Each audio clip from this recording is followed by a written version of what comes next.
The Greeks were visitors to India from over 2,500 years ago. Megasthenes, the Greek ambassador to the Mauryan court, observed that most of the cities adopted a democratic form of governance. Historian Diodorus Siculus noted that the Indians dwelt in cities in which the democratic form of governance prevailed. The Greeks observed the absence of slavery in India. In the era of the Ganatantra or republics, the Gana Pramukh head was elected by the people, and the Ganas assembly came together in the central assembly. The Bodh Sangha council had clear rules for election of the leader. In the Vedas, the oldest texts in continuous use worldwide, there is frequent mention of the Sabha, Samiti and Sansad, each a representative body. Numerous inscriptions around the country speak of selection of leaders with people's participation. With this ethos, India has proudly emerged as a democracy.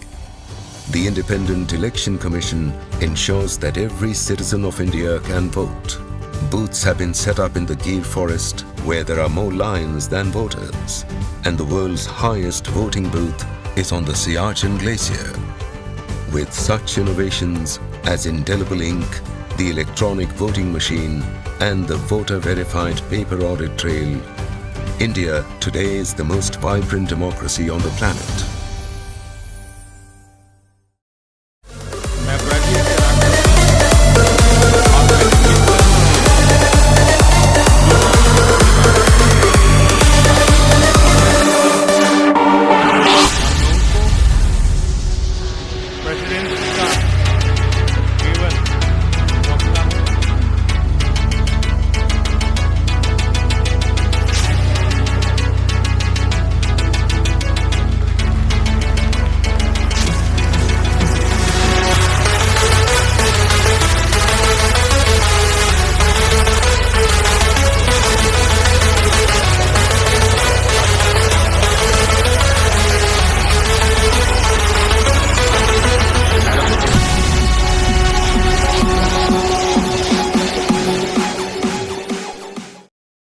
Good morning सारे viewers and listeners को मेरा नमस्कार। आज की जो video है, हाल ही के दिनों में जो न्यू दिल्ली G20 समिट हुई थी उसकी पूरी एनालिसिस है, जो मेरी समझ में आई है और जो fact figure on record public domain में है, उस बेसिस पे हम बात करेंगे। Fine. So friends, at a time when east-west polarization is so sharp, by the way, disclaimer ये है,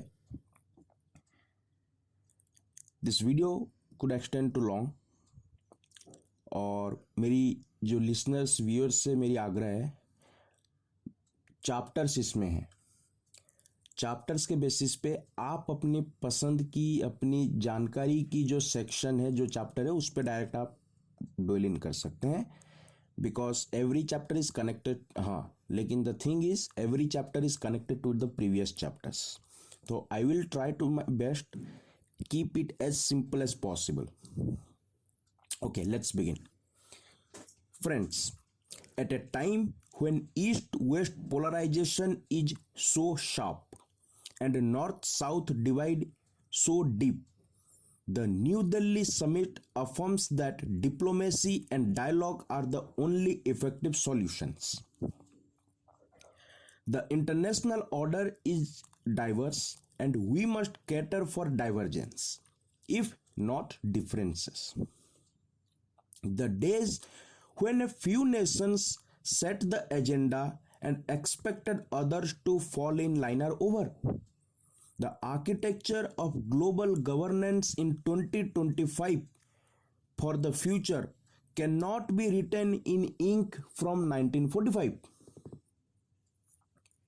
मैं बात कर रहा हूँ वर्ल्ड वॉर 2 के बाद की जो इंस्टीट्यूशंस बनी थी, उस दौर में उस रेगुलेशंस, उस रूल्स के बेसिस पे आप 2025 की multi alignment, multilateral world order को आप रेगुलेट नहीं कर सकते हो।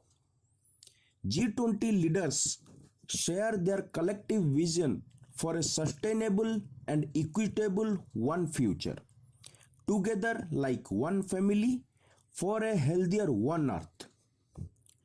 Only when we take care of the security of every country and the sensitivity of every country, the feeling of one future will be strengthened. So, let's begin on a catchy headline. G20 becomes G21. Let's see. जो new Delhi G20 leadership declaration है, it comes out with 112 outcomes. Our presidency is historical, path-breaking, and most ambitious presidency in G20's history ever. And as promised by our Prime Minister, it's inclusive, decisive, ambitious, and action-oriented, which reflects the voice of Global South and success of multilateralism, which has been failing for a long time. And our presidency comes at a time when many economies in the world are facing recession, and India is said to be the bright spot in the world. With a focus on healing, harmony, and hope for the world, history has been created with the adoption of the New Delhi Leaders Declaration with 100% consensus on all developmental and geopolitical issues across all countries. United in consensus and spirit, leaders pledged to work collaboratively for a better, more prosperous, and harmonious future.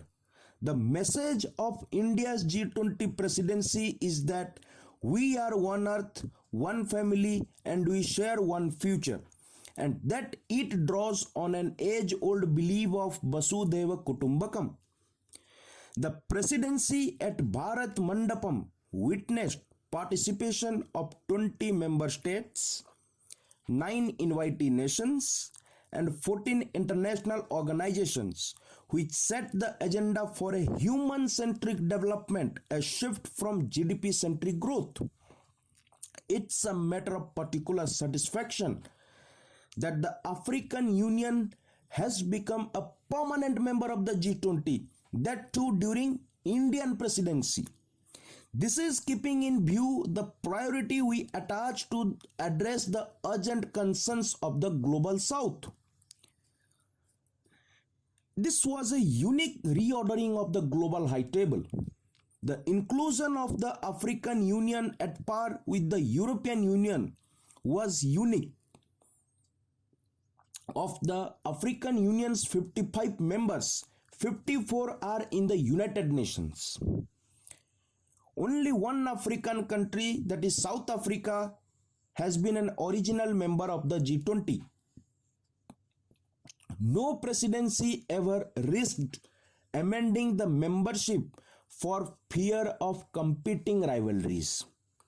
It has been India's case that not only must the G20 reflect the priorities of the Global South, but must include those who are underrepresented, particularly from Africa. The African Union, AU, has double the number of countries than the EU. The elevation of AU as permanent member as part of G20 presidency is the spirit of developmental cooperation in action. More diplomatically, if I would like to say, it is the South-South cooperation.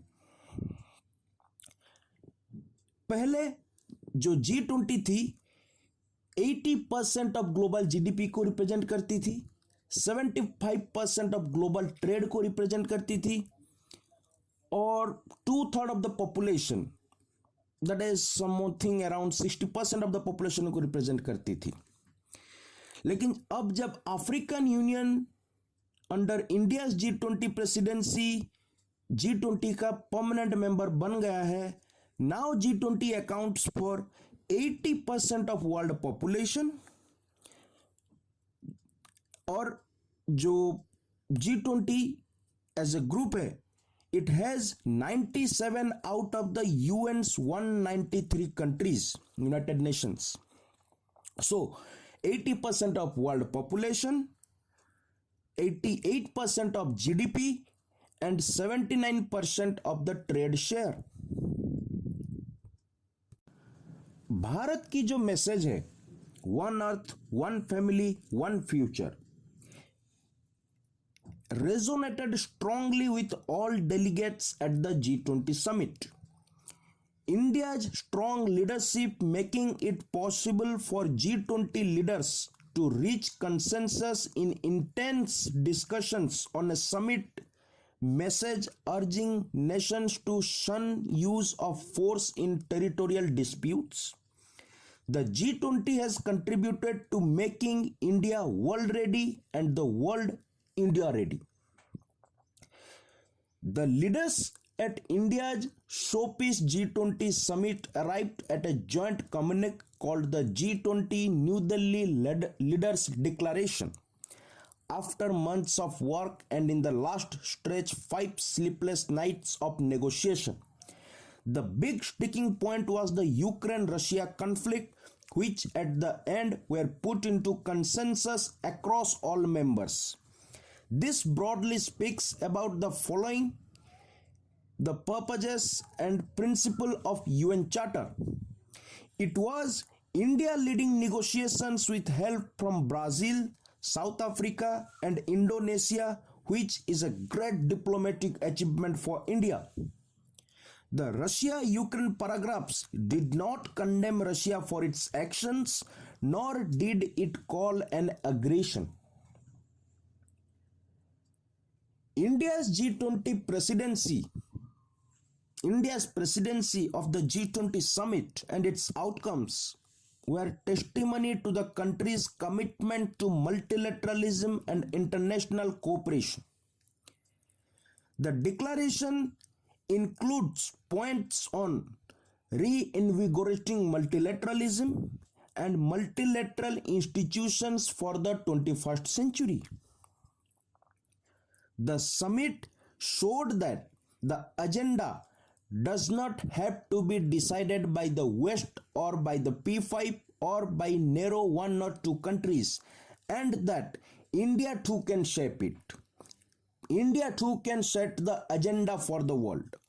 By doing the Voice of the Global South Summit and bringing 125 nations together, India straight away shaped the agenda.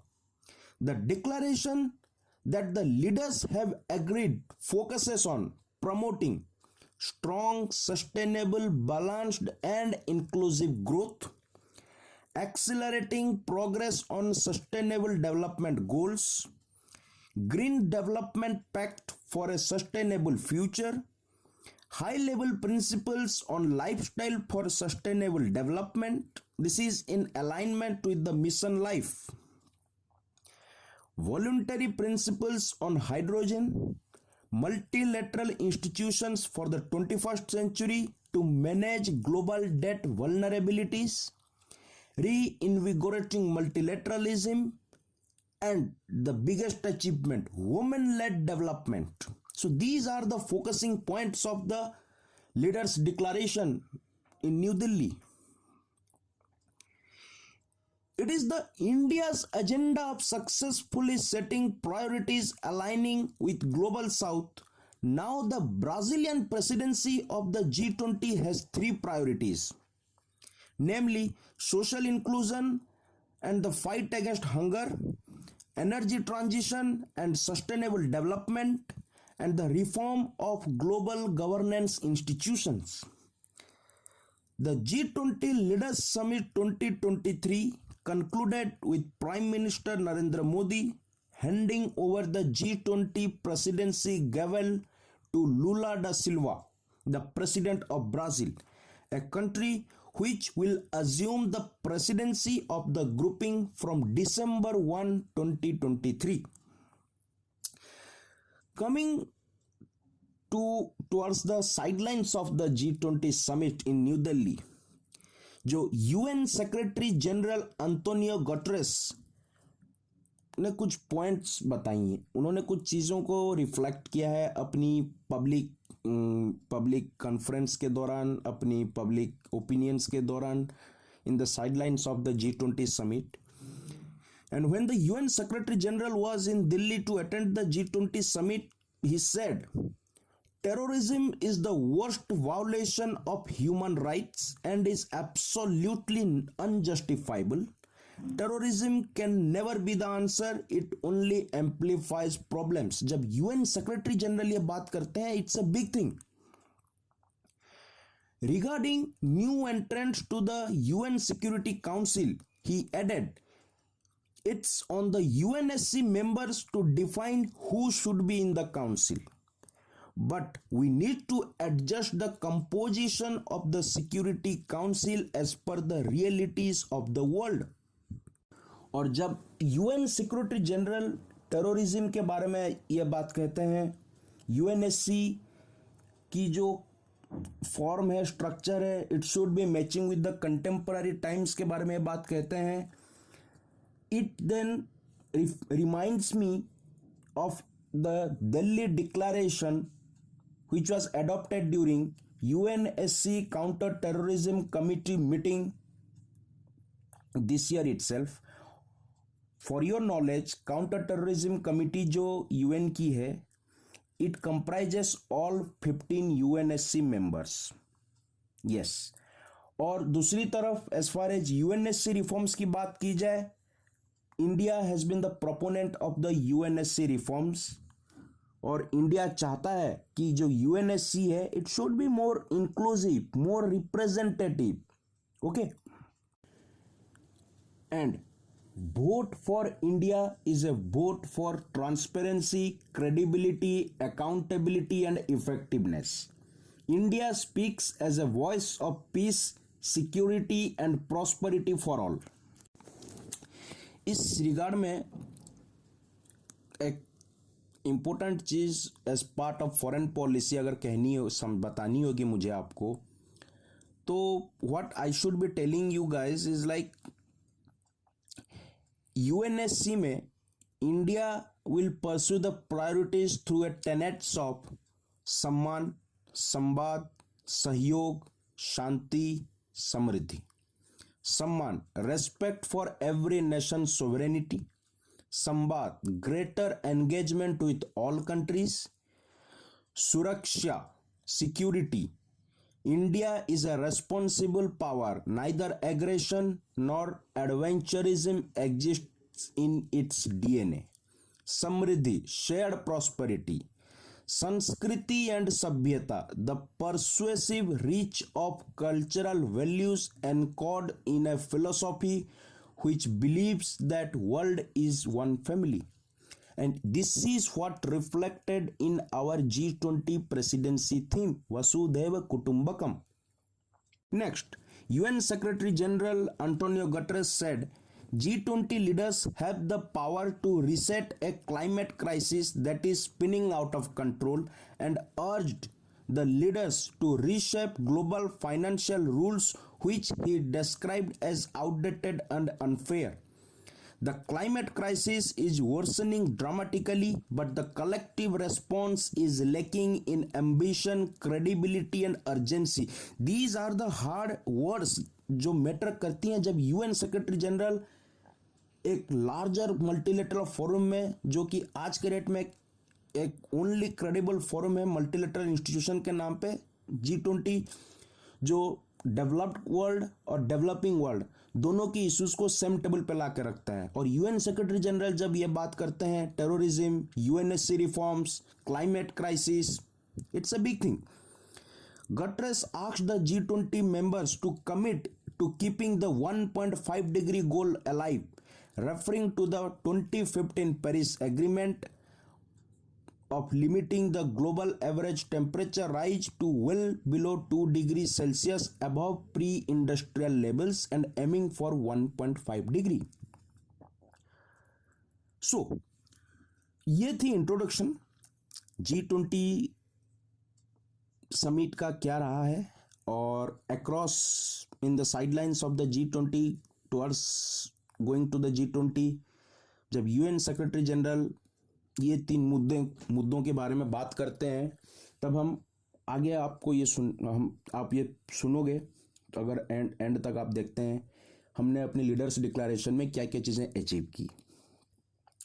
Before going to the declaration, I just want to give you the highlights जो की picture रही है new Delhi leaders declaration, new Delhi G20 summit की। पहला, African Union is now the permanent member of G20. The African Union is a body of 55 member countries. The idea germinated after the Voice of the Global South Summit in January this year, in which most of the African Union's 55 countries had participated.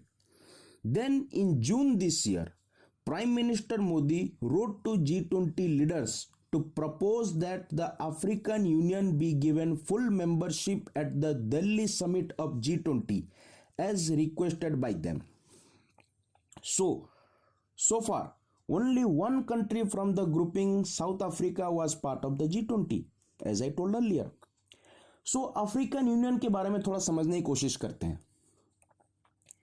African Union is an intergovernmental organization of 55 member states located on the continent of Africa. It was launched on July 2002. The grouping is the successor of the Organization of African Unity, OAU, which was formed in 1963. The AU seeks to build an integrated, prosperous and peaceful Africa driven by its own citizens. AU की जो secretariat और African union commission, it is based in Addis Ababa. Collectively, the group has a GDP of $3 trillion with some 1.4 billion people. अगर मुझे कहना पड़े, African union जो 55 countries का एक ग्रुप है, it is approximately equal to Bharat की जीडीपी और लगभग भारत की पॉपुलेशन भी 1.4 बिलियन। सो अफ्रीकन यूनियन क्यों बनाई गई थी? AU's predecessor OAU, Organization of African Unity, was also an intergovernmental organization, and it aimed to bring African nations together and resolve common issues through collective action. Its main focus, however, was to help liberate the colonized countries on the continent. To do so, OAU mustered diplomatic support and provided logistical aid to liberation movements across Africa. OAU की M थी African unity and decolonisation support. OAU's efforts helped numerous African nations gain independence from their European colonists in the following years. But the organization suffered from major shortcomings. It failed to fulfill political and economic integration among its members. Therefore, it was decided to reform the OAU during the mid-1990s crisis, which ultimately led to the formation of African Union. So, African Union की क्या objectives हैं?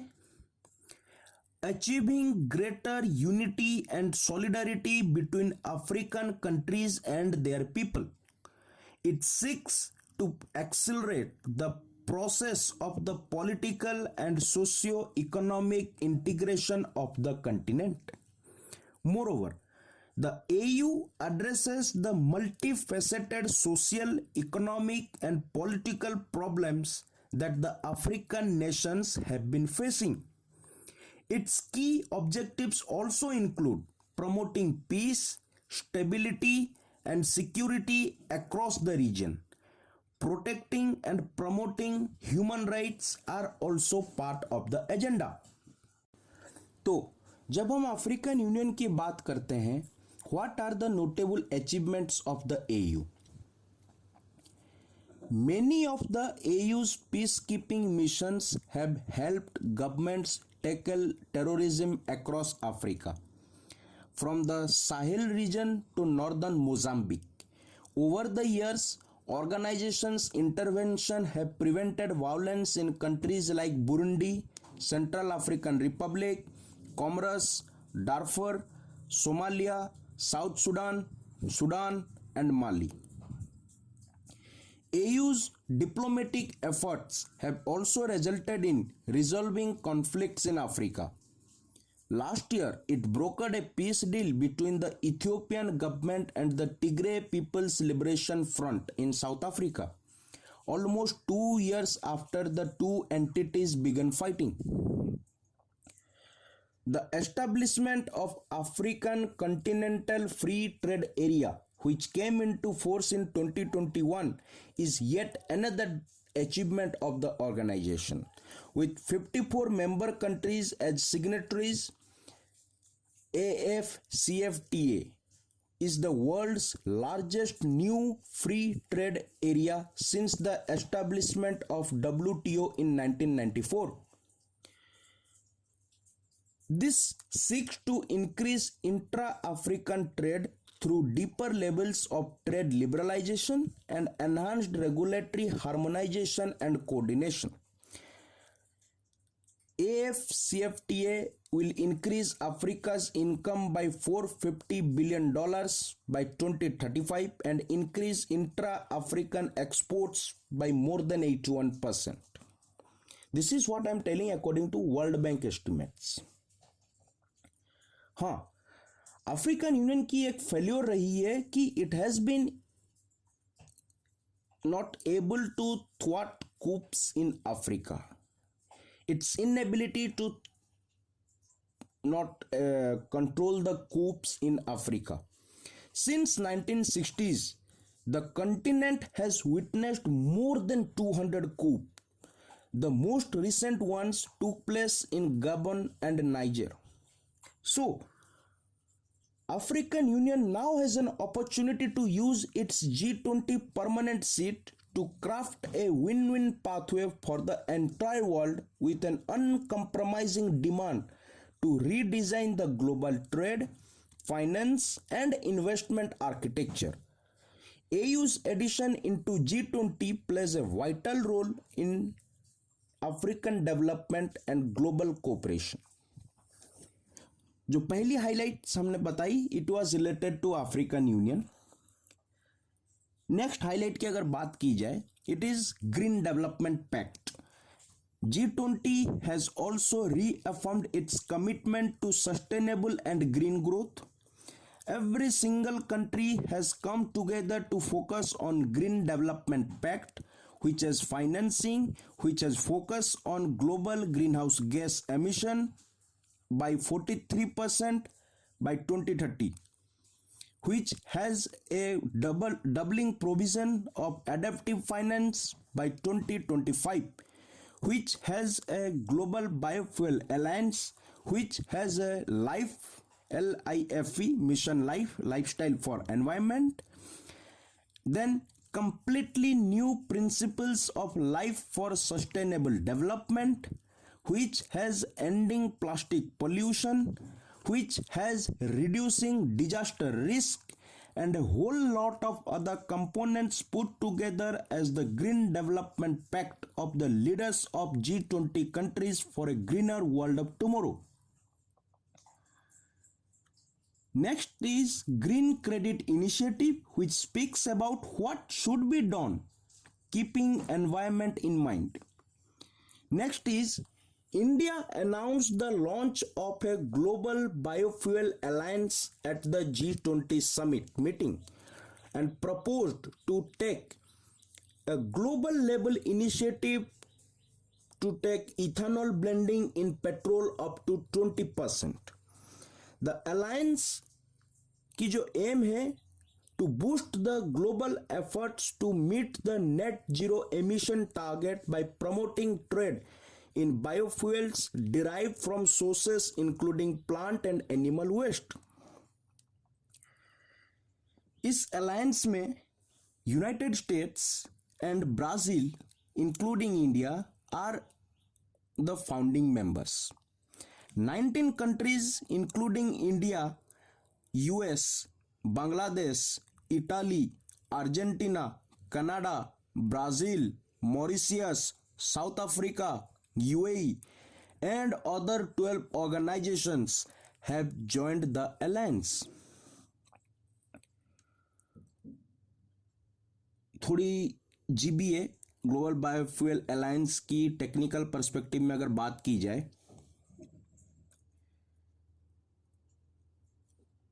the work is on developing another blending mix for the greater global good, one that ensures a stable energy supply while also contributing to climate security. Because जो GBA हमने जब G20 summit में launch की, उसका idea क्या है? To take a global level initiative to take ethanol blending in petrol up to 20%.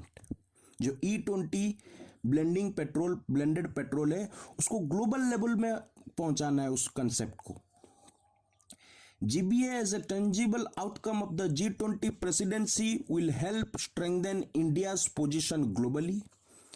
The alliance will focus on collaboration and will provide additional opportunities to Indian industries in the form of exporting technology and exporting equipment. It will help accelerate India's existing biofuel programs such as PM G1 Yojana, Satat and Govardhan scheme, thereby contributing to increased farmers' income, creating jobs and overall development of Indian ecosystem. जो global ethanol market है, it was valued around $99 billion in 2022 and is predicted to grow at a cumulative aggregate growth rate of 5.1% by 2032 and surpass $162 billion by 2032. As per IEA, as per International Energy Agency, there will be 3.5 to 5 times biofuel growth potential by 2050 due to net zero targets, creating a huge opportunity for India. GBA members constitute major producers and consumers of biofuel, जिसमें USA 52%, Brazil 30% and India 3% है, contributing in total about 85% share in production and 81% in consumption of ethanol. ये तीन countries अपने आप में इतना बड़ा stake रखते हैं GBA में. Next big highlight was as part of the PGII, Partnership for Global Infrastructure and Investment, India Middle East Europe Economic Corridor is announced, a major medium of economic integration between India, West Asia and Europe. It would be the most direct connection to date between India, Arabian Gulf and Europe, with a rail link that would make the trade between India and Europe 40% faster. The corridor will give a new direction to connectivity and sustainable development of entire world. The initiative involves India, UAE, Saudi Arabia, European Union, France, Italy, Germany and United States. जो IMEC है ना, it comprises of an economic corridor जो India और gulf reason को connect करती है and A northern corridor जो gulf reason को यूरोप के साथ कनेक्ट करती है. It will include A railway and ship rail transit network and the road transport routes. IMEC is a beacon of cooperation, innovation and shared progress, charting a journey of shared aspirations and dreams. मैंने PGI का जिक्र किया ऊपर. PGI के बारे में अगर मैं बताना चाहूँगा, it's a developmental initiative aimed at narrowing the infrastructure gap in global south as well as help towards accelerating progress on sustainable development goals globally. Partnership for Global Infrastructure and Investment is the infrastructure plan launched during 2021 G7 Summit. समझाना चाहता हूं मैं आप लोगों को, तो ये rebranding of B3W, build back better world, ये उसका एक रीब्रांडिंग कंसेप्ट है to rival China's BRI, Belt and Road Initiative, by promising to mobilize nearly $600 billion by 2027 to fund development projects in low and middle income countries, enhancing global trade and cooperation.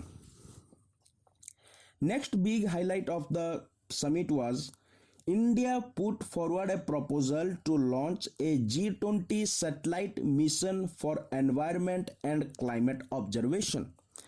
The climate and weather data obtained from this will be shared with all the countries, especially the countries of Global South. Next बात की जाए, Prime Minister stressed on the need to develop global standards to regulate cryptocurrency and implement the decisions taken on MDBs, multilateral development banks, immediately to make them bigger, better, and more effective. This is going to contribute to enhancing representation and voice of developing countries in the decision making.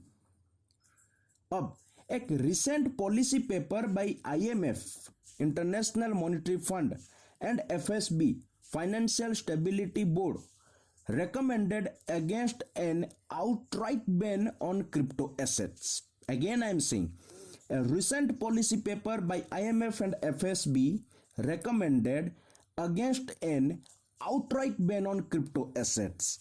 Instead, it suggested introducing a licensing regime for crypto asset platforms, bringing the asset under the fold of anti-money laundering and counter-terrorist financing standards. The G20 roadmap for implementation of the recommendations of an independent panel on capital adequacy framework of the MDBs estimates that implementation of CAF, capital adequacy framework, and the measures thereby will potentially yield additional lending headroom of approximately $200 billion over the next decade. Next highlight was the launch Data for Development Capacity Building Initiative for the Development of Global South. Data for Development Capacity Building Initiative. This is related to the Global South. Another highlight was G20 principles which are issued for financing cities of tomorrow to promote effective and efficient use of financial resources to support urban development that is socially inclusive, environmentally responsible, and economically sustainable are now all under the common framework of the principles which have been used. For your kind information, since establishment of common framework in 2021, only Chad as a country has had its debt restructured. Under India's G20 presidency, 3 countries, Zambia, Ghana, and Ethiopia, have made good progress under the common framework of debt treatment.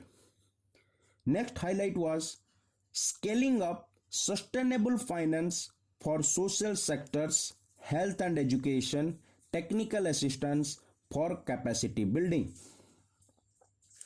Now, अगर कोई चीज इन highlight में से आप उसको note down करना चाहते हैं and you want to carry forward as part of the achievement on a broader picture of the India's G20 presidency, then the broad 6 things which I am going to tell now is important. पहला, Gandhinagar implementation roadmap for land restoration. Second, Jaipur call for action to enhance MSMEs access to information. Third, Chennai high level principles for sustainable and resilient blue economy. Fourth, Goa roadmap for tourism. Fifth, Deccan high level principles on food security and nutrition. And sixth, high level principles on anti corruption. These are the highlights of G20 summit in New Delhi. And at last of the summit, Prime Minister proposed holding a virtual session at the end of November to take stock of the progress made on the suggestions in New Delhi. So, this is one declaration without a single footnote and without any chair summary. This is a complete statement with 100% unanimity. This demonstrates both the Prime Minister's and India's great ability to bring all developing countries, all emerging markets, all developed countries, China, Russia, everybody together on the same table and bring consensus. Secondly, this has been the most ambitious presidency in G20's history ever because the number of outcomes it has, both the outcomes and the annexed documents, are about 112, which is more than 2.5 times which has ever been achieved before. Thirdly, this presidency, if you go through the New Delhi Leaders Declaration, it is a huge India narrative. It has a huge India footprint. Whether you look at the Deccan high level principles on food security, whether you look at the Chennai HLP for blue ocean economy, whether you look at the Goa roadmap for tourism, whether you look at the Gandhinagar implementation roadmap for land restoration, or Jaipur call for enhanced MSMEs, or even the Kashi culture pathway for repatriation of cultural property to their countries and communities, all this will leave a huge footprint of India in G20. The next part is I will be discussing in detail what are the outcomes of the G20 Leaders Declaration.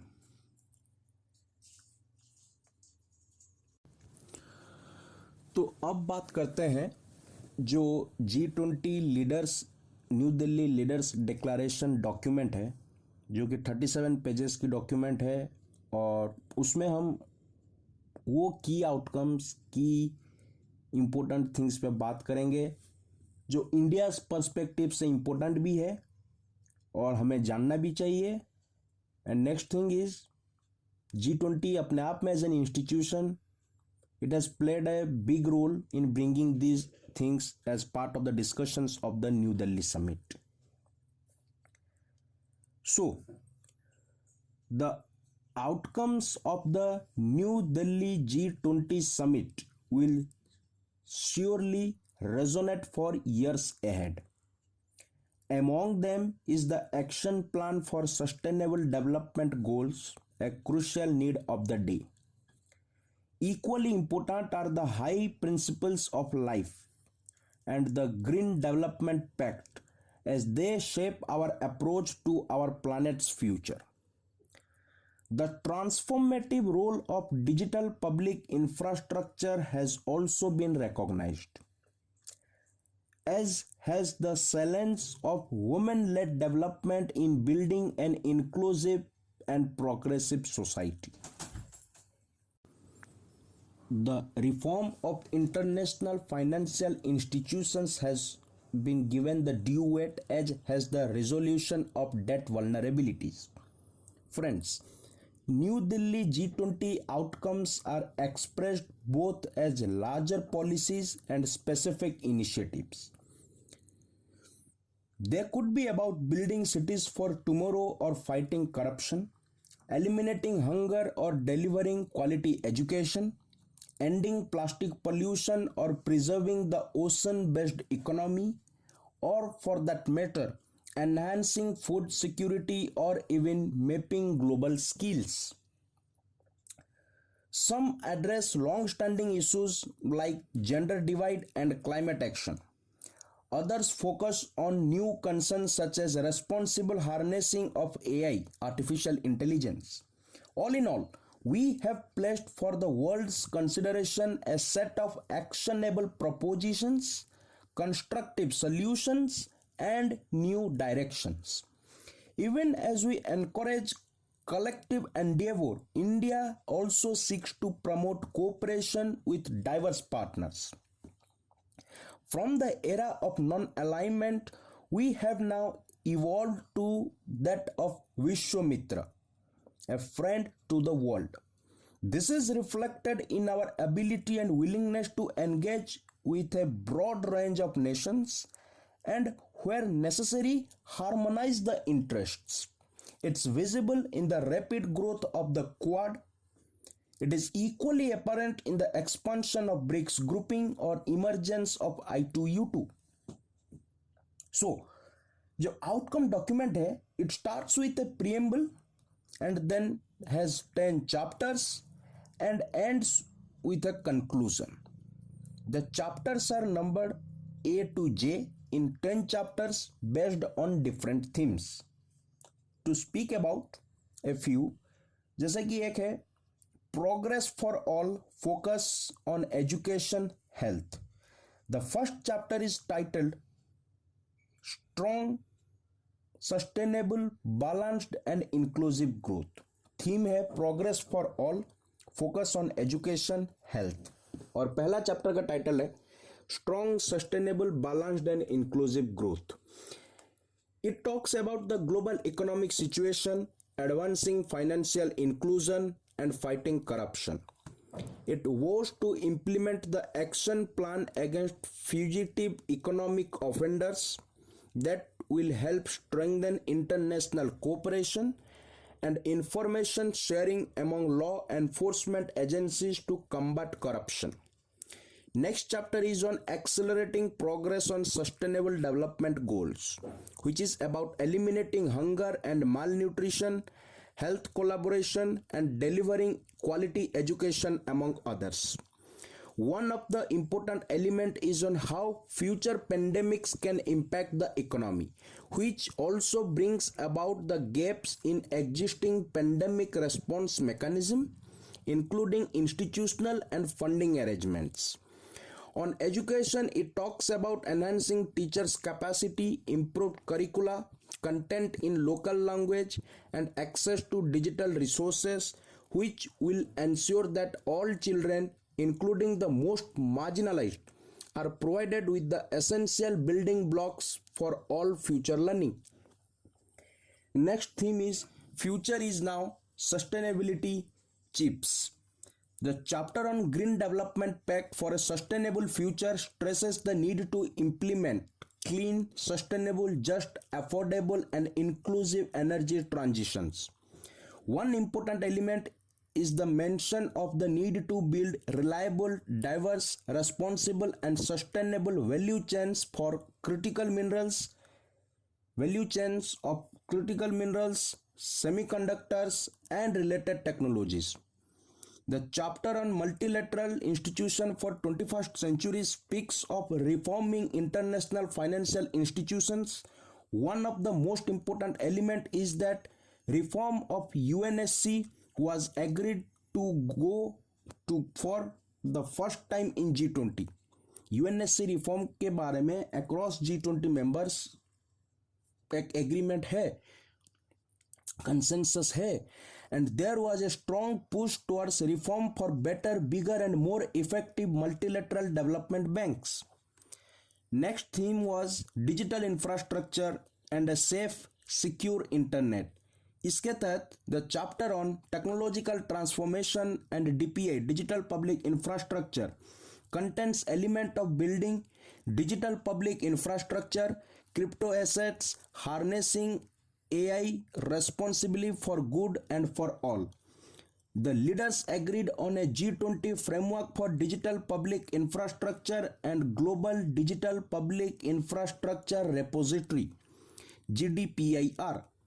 The leaders' declaration also talks about a comprehensive toolkit which is aimed at improving cyber education and cyber awareness and for the protection and empowerment of children and youth, especially considering the growing digital footprint of children and youth and the increasing risks associated with it.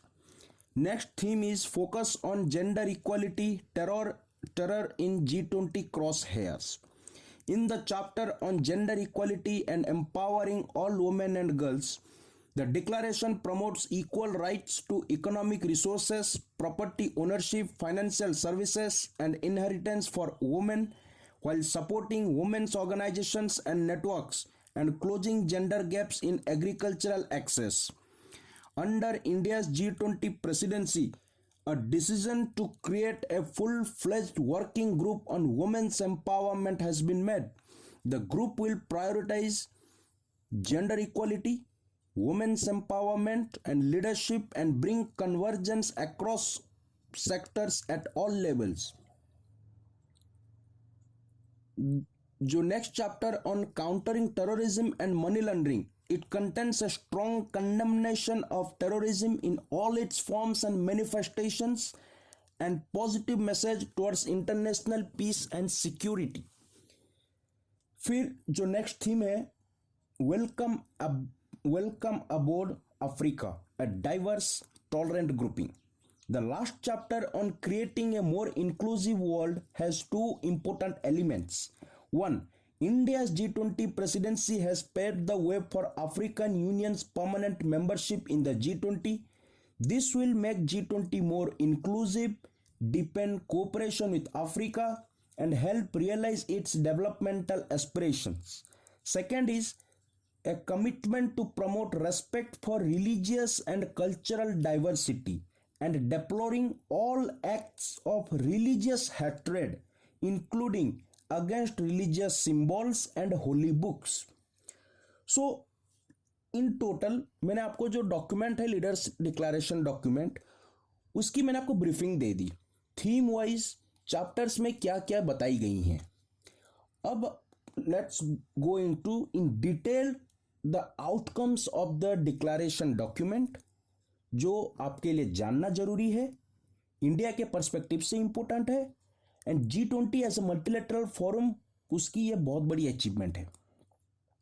So point 1, G20 leaders called for comprehensive, just and durable peace in Ukraine and urged member states to refrain from the threat of use of force to seek territorial acquisition or act against the territorial integrity of any state. Next, the declaration also stressed that the use or threat of use of nuclear weapons to be inadmissible.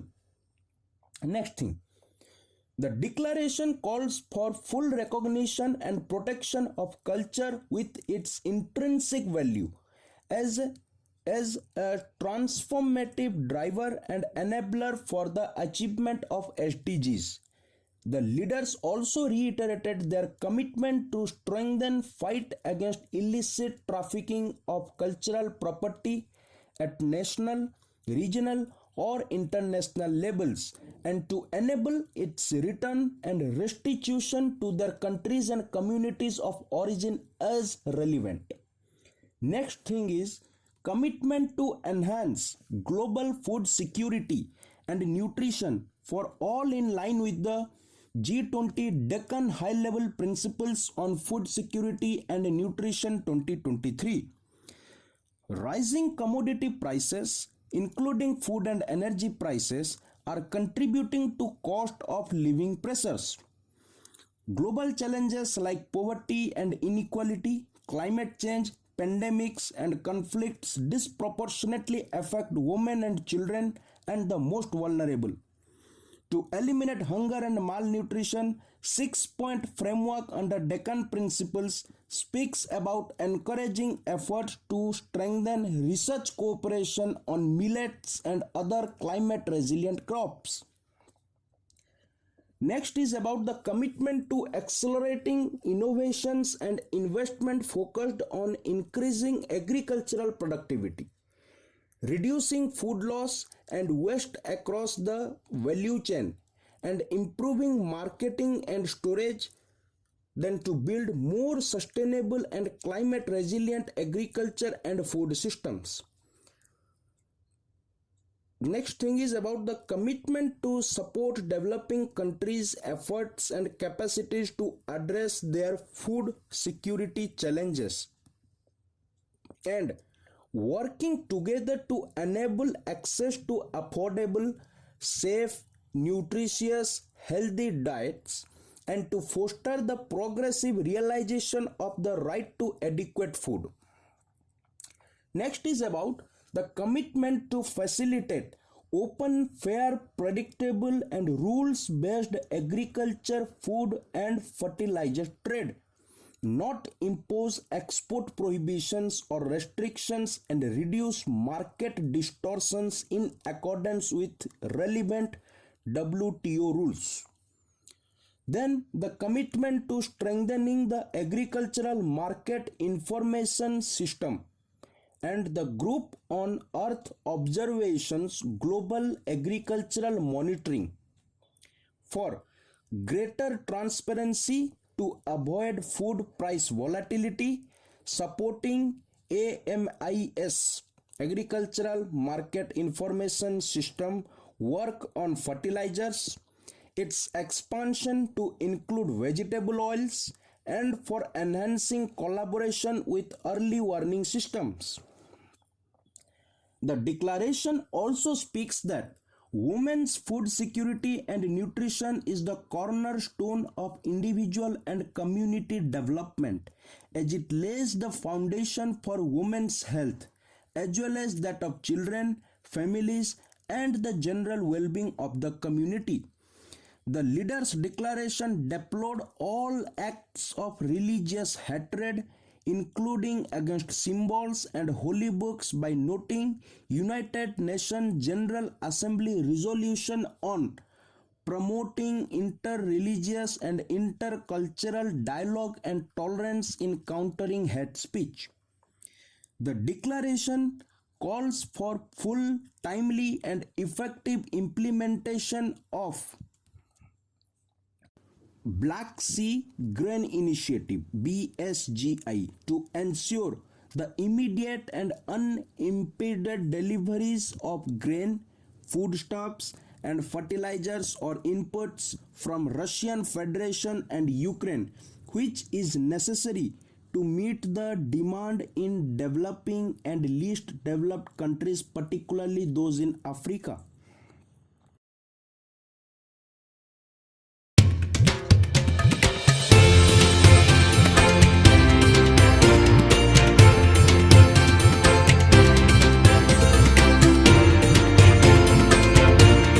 Your Highnesses, Excellencies,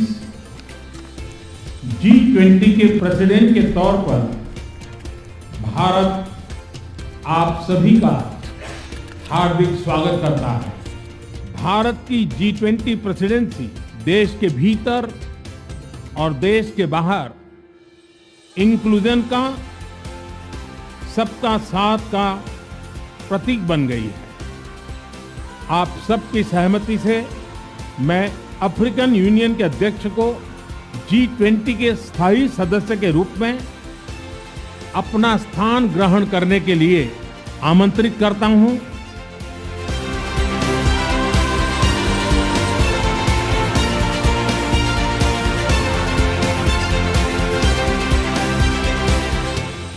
नई Delhi G20 leaders summit declaration पर सहमति बनी है।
संपूर्ण विश्व में आशा और शांति का संचार हो। 140 करोड़ भारतीयों की इसी मंगल कामना के साथ आप सभी का बहुत बहुत धन्यवाद।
G20 countries promised to work towards tripling the global renewable energy capacity by 2030. And with this step, carbon dioxide emissions by 7 billion tons between now and 2030, which is approximately 20% reduction in greenhouse emissions. So these 7 billion tons between now and 2030 could be avoided as per IEA assessment, International Energy Agency. With current policies to fight climate change, the global greenhouse gas emissions in 2030 is expected to be about 24 billion tons, more than what is required to keep alive the hopes of limiting global warming to within 1.5 degrees Celsius. As of now, about 3,400 gigawatt of renewable energy capacity has been installed worldwide. The countries also committed themselves to make lifestyle changes to curb greenhouse gas emissions as envisaged in India's Mission Life. The declaration acknowledged that scale of climate action and its implementation and continue to remain insufficient, and trillions of dollars financial resources now needed to galvanize climate action in order to meet Paris Agreement objectives. Around $4 trillion a year would be needed to pay for a green energy transition. The declaration noted the developing countries have a requirement of around $5.9 trillion in the pre-2030 period, particularly to support the implementation of their emission reduction targets. Britain committed to provide $2 billion to the Green Climate Fund to help developing countries cope with climate change. ये green climate fund क्या है? It's world's largest such fund that was set up under United Nations climate change negotiations to help channel money needed by poor states to meet their targets to reduce carbon emissions, develop clean energy sources, and adjust to a warming world. G20 countries also agreed to allow uninterrupted flows of energy from various sources, suppliers, and routes to support sustainable development and climate goals. This is significant in the context of United States and European sanctions on Russian oil and gas in the wake of war in Ukraine. India has faced severe criticism for not adhering to these sanctions and continuing to buy oil from Russia. The countries will work towards facilitating access to low-cost financing for developing countries for deployment of clean and sustainable energy choices. They also urged the developed world to scale up financial resources for climate action and supported the calls for a revamp of international financial institutions to facilitate energy transitions. The declaration urges all developed countries to fulfill their commitment to at least double their collective provision of adaptation finance from 2019 levels by 2025, which is in line with the objectives of the UNFCCC and Paris Agreement. G20 nations also united for a sustainable and resilient ocean-based economy. They endorsed the Chennai High-Level Principles for a sustainable and resilient ocean-based economy. Also, there is a creation of a new working group on empowerment of women to support the G20 Women's Ministerial. It is a historic decision in the G20 presidency ever. The G20 announced its commitment to halve the digital gender gap by 2030 and proposed to identify and eliminate all potential risks women and girls encounter from increased digitalization, including all forms of online and offline abuse. It calls for developing gender-responsive policies to create an enabling, inclusive and non-discriminatory digital economy for women-led and owned businesses including MSMEs. The declaration states that accelerating climate action must have gender equality at its core. The declaration also speaks of investments in inclusive, sustainable and resilient agriculture and food systems, and supporting affordable, safe and nutritious food and healthy diets in school meal programs. It has proposed the promotion of innovation for inclusive agri-value chains and systems by and for women farmers. It speaks about the commitment to achieving the Brisbane goal to reduce the gap in labor force participation and implement the G20 roadmap towards and beyond the Brisbane goal 25 by 25.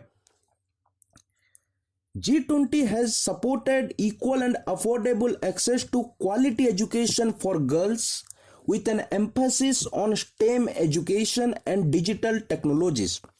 The declaration emphasizes the need for inclusive access to employment opportunities and focus on closing the gender pay gap. STEM से मेरा मतलब है science, technology, engineering and mathematics education. Next thing is the document speaks about the gender equality. Gender equality echoed in the leaders' declaration in alignment with the Saudi 2030 vision that has specific targets for gender inclusion and empowerment.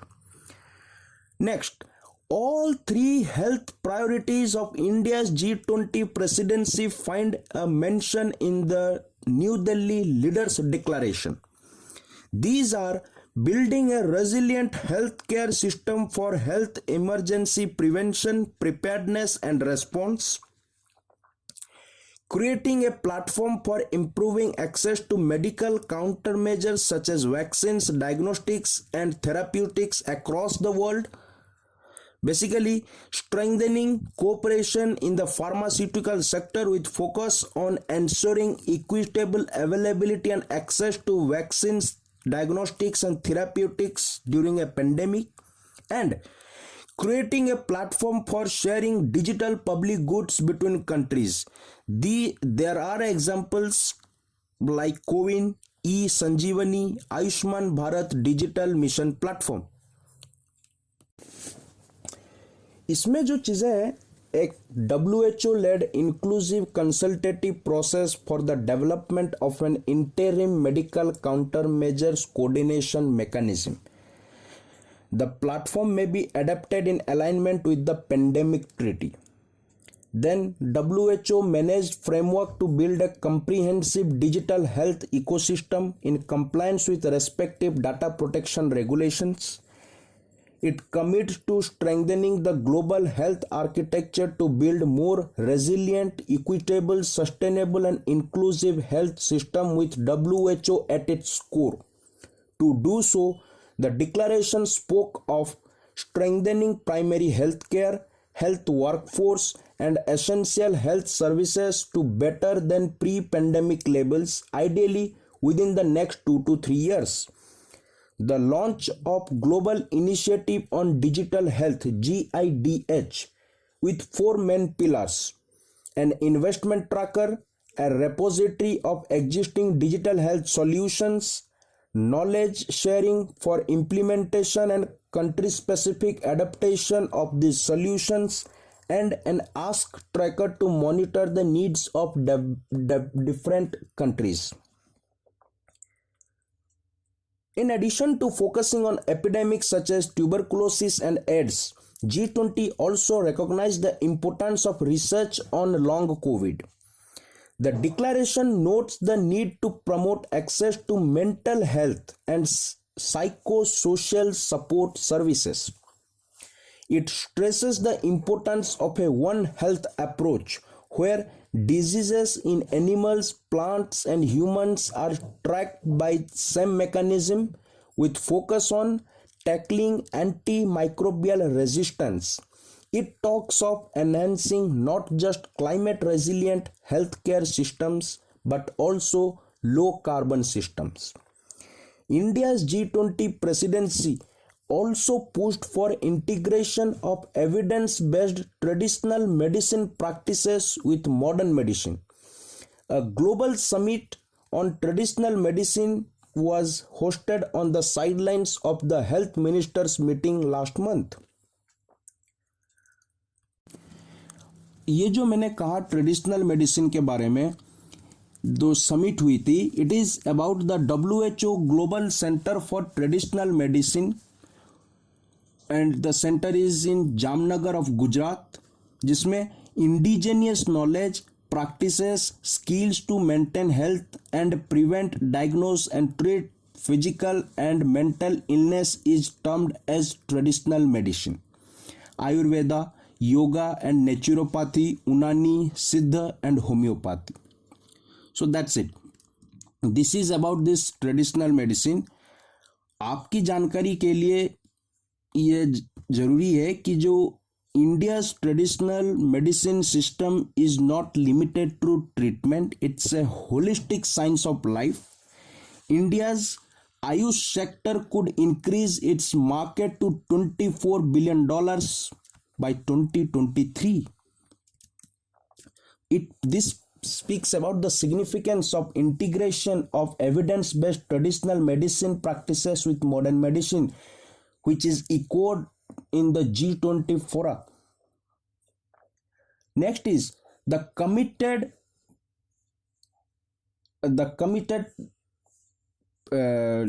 leaders committed to strengthening the global health architecture for pandemic prevention, preparedness, and response through enhanced collaboration between finance and health ministries under the Joint Finance and Health Task Force.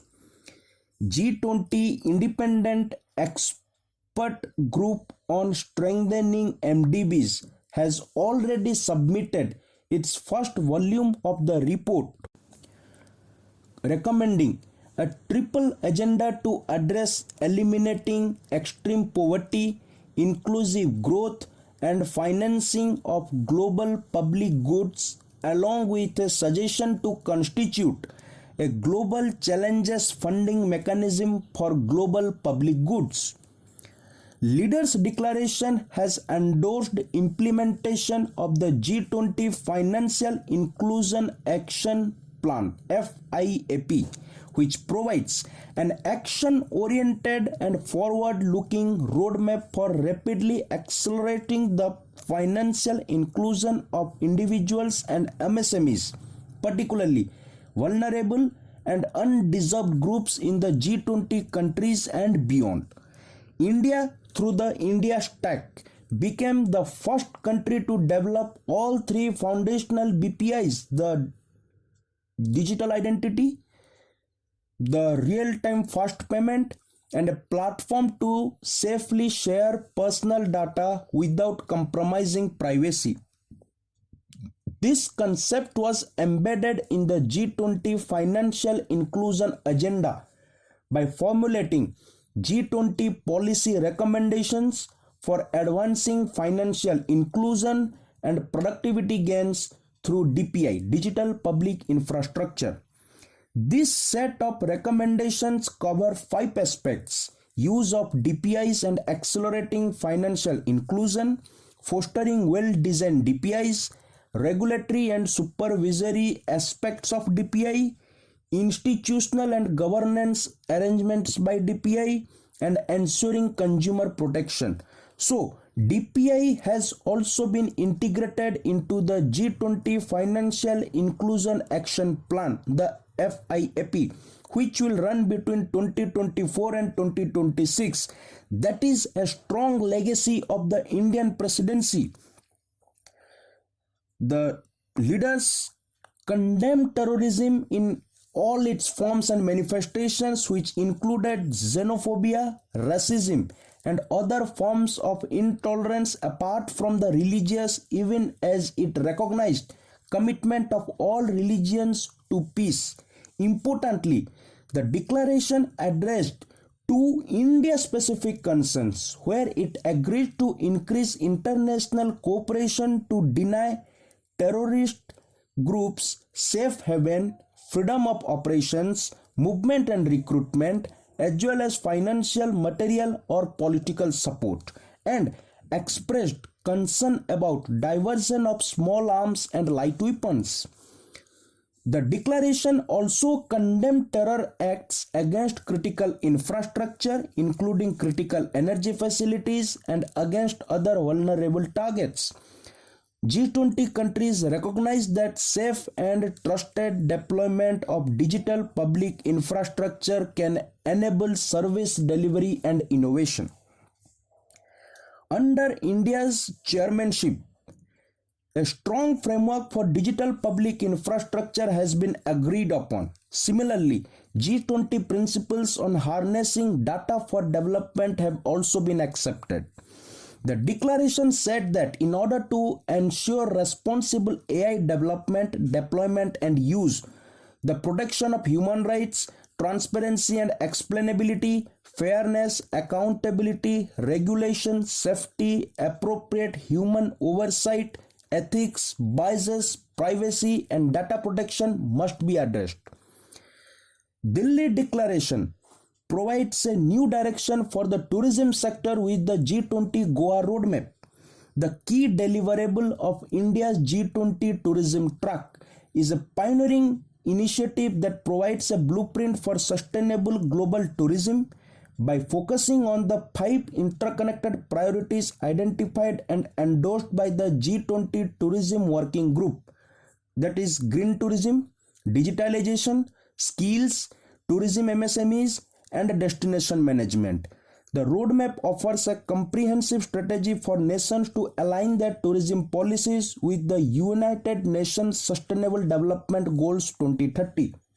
So, ये थी पूरी declaration की document में जो की important aspects हैं from the perspective of India, from the perspective of the G20 august forum. Now to summarise all these things जो आप याद रख सकते हैं in easy terms, easy language, basic broad summaries, तो उसका मैं 5-6 हेडिंग्स में उसको मैं समराइज करने की कोशिश करता हूं. So top points from the declaration on Ukraine, जो कि बड़ी कंटेंशियस इशू थी. पहला, concerning war in Ukraine, all states must act in a manner consistent with the purposes and principle of UN Charter in its entirety. Next, on war in Ukraine, all states must refrain from threat or use of force to seek territorial acquisition against territorial integrity and sovereignty or political independence of any state. Next, use or threat of use of nuclear weapons is inadmissible. Next, on Ukraine crisis, there were different views and assessments of the situation. Peaceful resolution of conflicts and efforts to address crisis as well as dialogue and diplomacy are critical. And next thing is today's era must not be of war. Ukraine Russia crisis के context में ये 5 points हैं. Next आते हैं food security के बारे में. It calls on Russia and Ukraine to ensure immediate and unimpeded deliveries of grain, foodstuff, fertilizers from Russia and Ukraine through this Black Sea Grain Initiative. Next, emphasizing importance of sustaining food and energy security, called for cessation of military destruction or other attacks on relevant infrastructure. Next, potential for high levels of volatility in food and energy market remains. This is about the leaders' declaration document which speaks on food security. Next, key points from the document on economies and financial markets. Protect the vulnerable through promoting equitable growth and enhancing macroeconomic and financial stability. Reaffirmed April 2021 exchange rate commitment made by finance ministers and central bank governors. Endorse financial stability board's high-level recommendations for regulation, supervision and oversight of crypto assets and activities. Finance ministers, central bank governors to discuss the cryptocurrency roadmap at their meeting in October. Renew the commitment to ensure a level playing field and fair competition by discouraging protectionism, market distorting practices. This is about the economies and financial markets from the leader document. जो key points हैं, summarize अगर मैं कर रहा हूँ. Next thing is the what it speaks about the climate change. अगर broadly बात की जाए तो this is about the need to accelerate efforts to phase down unabated coal power in line with the national circumstances. Work towards facilitating low-cost financing for developing countries to support their transition to low carbon, low emissions. Pursue and encourage efforts to triple renewable energy capacity globally through existing targets and policies in line with the national circumstances by 2030. Reiterate commitment to take action to scale up sustainable finance. Recognize the need for increased global investment to meet climate goals of the Paris Agreement.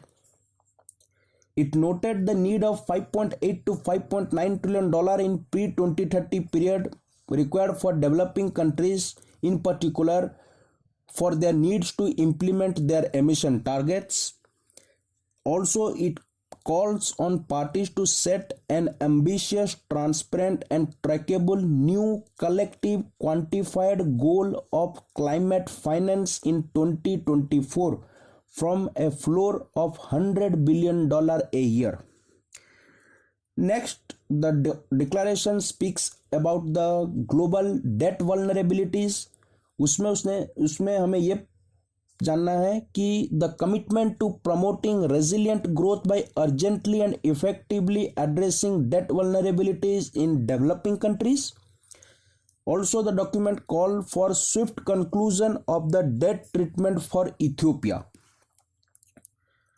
And then the declarations, what it speaks on the health, two important points are there. Committed to strengthening global health architecture. Next, enhance resilience of health systems and support development of climate resilient and low carbon health systems in collaboration with multilateral banks. So this is all about the G20 declaration, leaders declaration document. हमने in detailed क्या important points थी उस पे बात की, and at last I tried to summarize the important aspects of the whole declaration document across different dimensions, like about the Ukraine-Russia crisis, about the food security, about the economy and financial market, about the climate change, about debt vulnerabilities across globe, and about the health sector. In the next section, we will be talking about the analytical angle, the analysis of this 83 pages G20 declaration. In total it is of 83 pages. Yeah, it's a 37 page PDF document.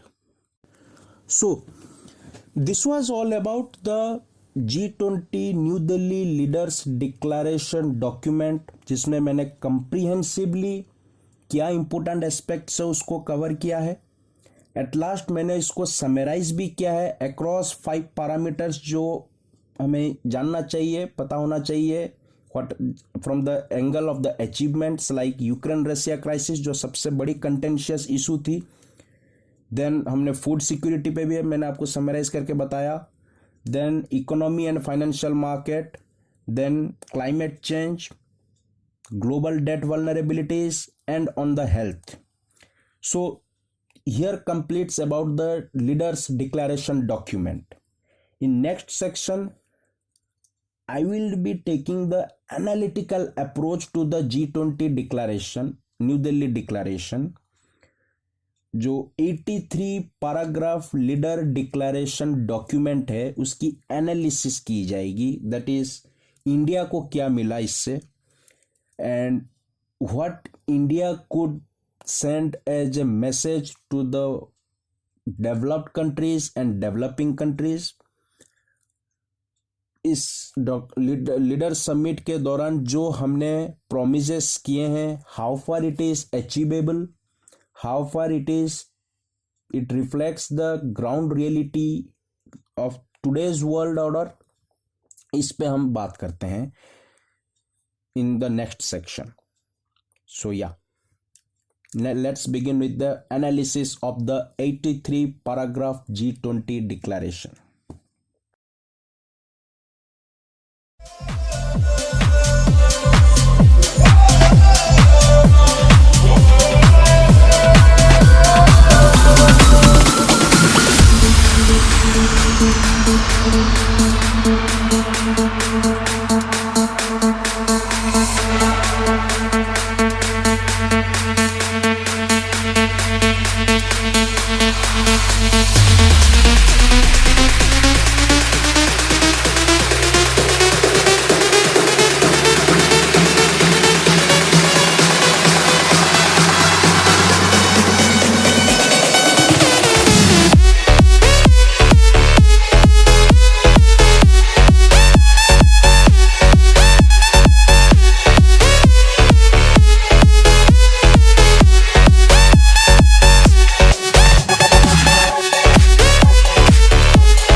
तो अब analysis portion पे आते हैं, जो G20 summit हुई new Delhi में इन September 9 and 10.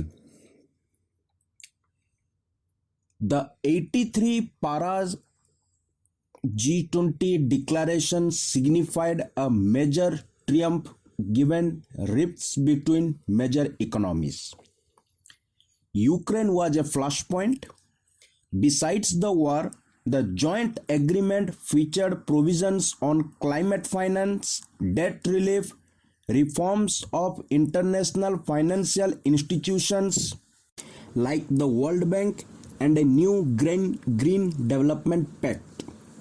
All issues are constraining the growth prospects of countries like India. In effect, India pushed for a growth-first agenda in a fickle and unpredictable international economy where capital is scarce given stubborn inflationary trends. The climate finance objective in this context appears particularly relevant. The promise of developed countries to provide $100 billion to help developing countries adapt remain unfulfilled and received a fillip. India also pushed to reorient the World Bank's agenda to generate and disburse public and private capital for a climate-centric future, an issue that acquired consensus. Equally important in this vein is debt relief for developing countries facing economic headwinds. The launch of two important initiatives, IMEC, India Middle East Europe Economic Corridor, and the Global Biofuel Alliance, exemplify the Indian government's motivation to connect varied partners all united by a need to drive decarbonization, spark connectivity, and create infrastructural opportunities for their firms. That the corridor project is a rejoinder to the BRI, Belt and Road Initiative, served to amplify the importance for some. For India, its G20 became a vehicle where development concerns could be mainstreamed, not treated as ancillary issues, and where specific actors like United States, UAE, European Union, and Saudi Arabia could pool capabilities for workable side initiatives. India's G20 proves that great power politics and international collaboration and institutional innovation within existing institutions can also produce new arrangements. So, कितने देश हैं ऐसे, how many other countries in the world can get the Russians, Americans, Chinese, Saudis, and even the self-righteous Europeans to sign off on a statement that includes a lengthy section on Ukraine war and addresses key global issues including climate change, gender equality, SDG goals, financial inclusion, as well as terrorism and money laundering. This New Delhi presidency has demonstrated that India has a huge capacity of bringing the world together and leading the world in developmental and geopolitical issues as well. Three critical long-term trends have stood out from India's year-long stewardship of the G20. First, the divisions among the great powers have sharpened since the Bali summit late last year in 2022. But India has managed to prevent them from derailing the main agenda of the G20 to deepen coordination on managing the global economy. What Delhi was to craft language acceptable, what Delhi did was to craft language acceptable to Moscow and Beijing, while emphasizing the centrality of respecting the territorial integrity of states and recalling the resounding condemnation of Russia's actions at Bali and an overwhelming majority of the United Nations General Assembly. This has helped preserve the unity of the G20, at least for now, and advance on a range of other global issues. The second question is, why did the West accept dilution of the Bali language in Delhi? The West recognized it was losing the narrative on Ukraine in the global south.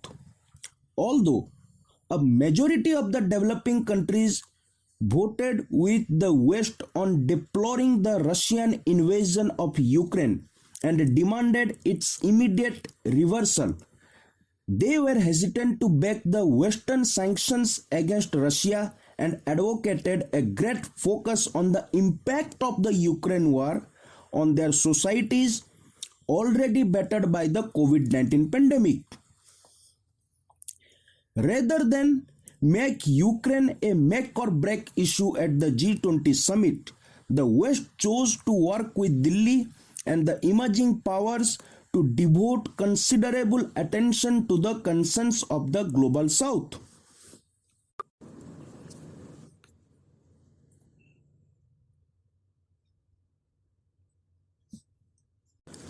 The US willingness to compromise was also rooted in the appreciation that China presented a more dangerous and enduring threat to the West than the Russian challenge. A corollary to that is the importance of the US getting closer to emerging powers like India in competing with China in the global south. Third point is, India's strategic gains from the G20 summit are impressive.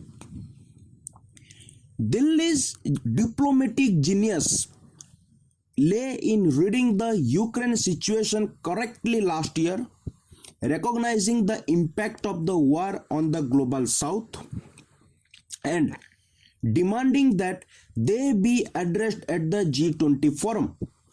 This helped widen the discourse at the G20 without ignoring the essential question in Ukraine, preserving the nation's territorial integrity, sovereignty from Russian aggression.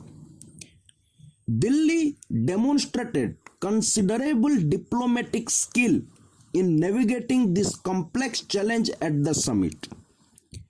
Its success in making the African Union a full member of the G20 and getting the summit to accept the need to reform multilateral development banks and provide more monies for climate finance and sustainable development will help boost its standing in the global south.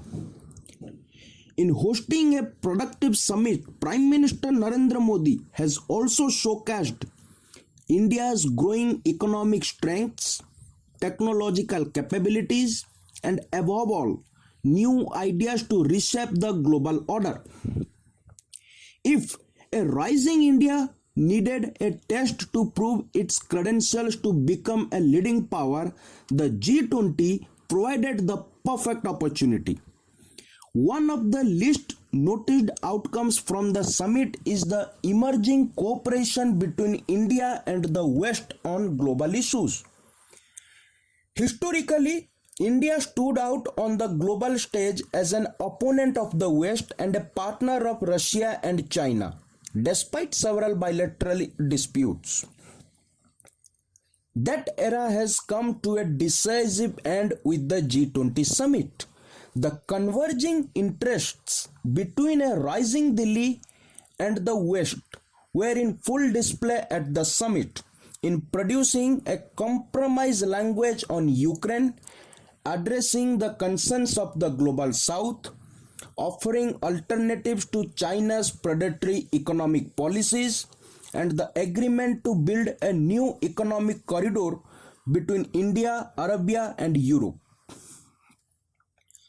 The summit and 200 odd meetings held all over India brought the diversity, color, and genius of the Indian people onto the world stage with a new frenzy and confidence. New Delhi summit will go down as the one where much of the rest of the world recognized India as an, if not the alternative to China. The announcement of the economic corridor connecting Europe with the Middle East and India through a combination of rail and sea routes during a session at the G20 Leaders Summit in Delhi was clearly a response to it.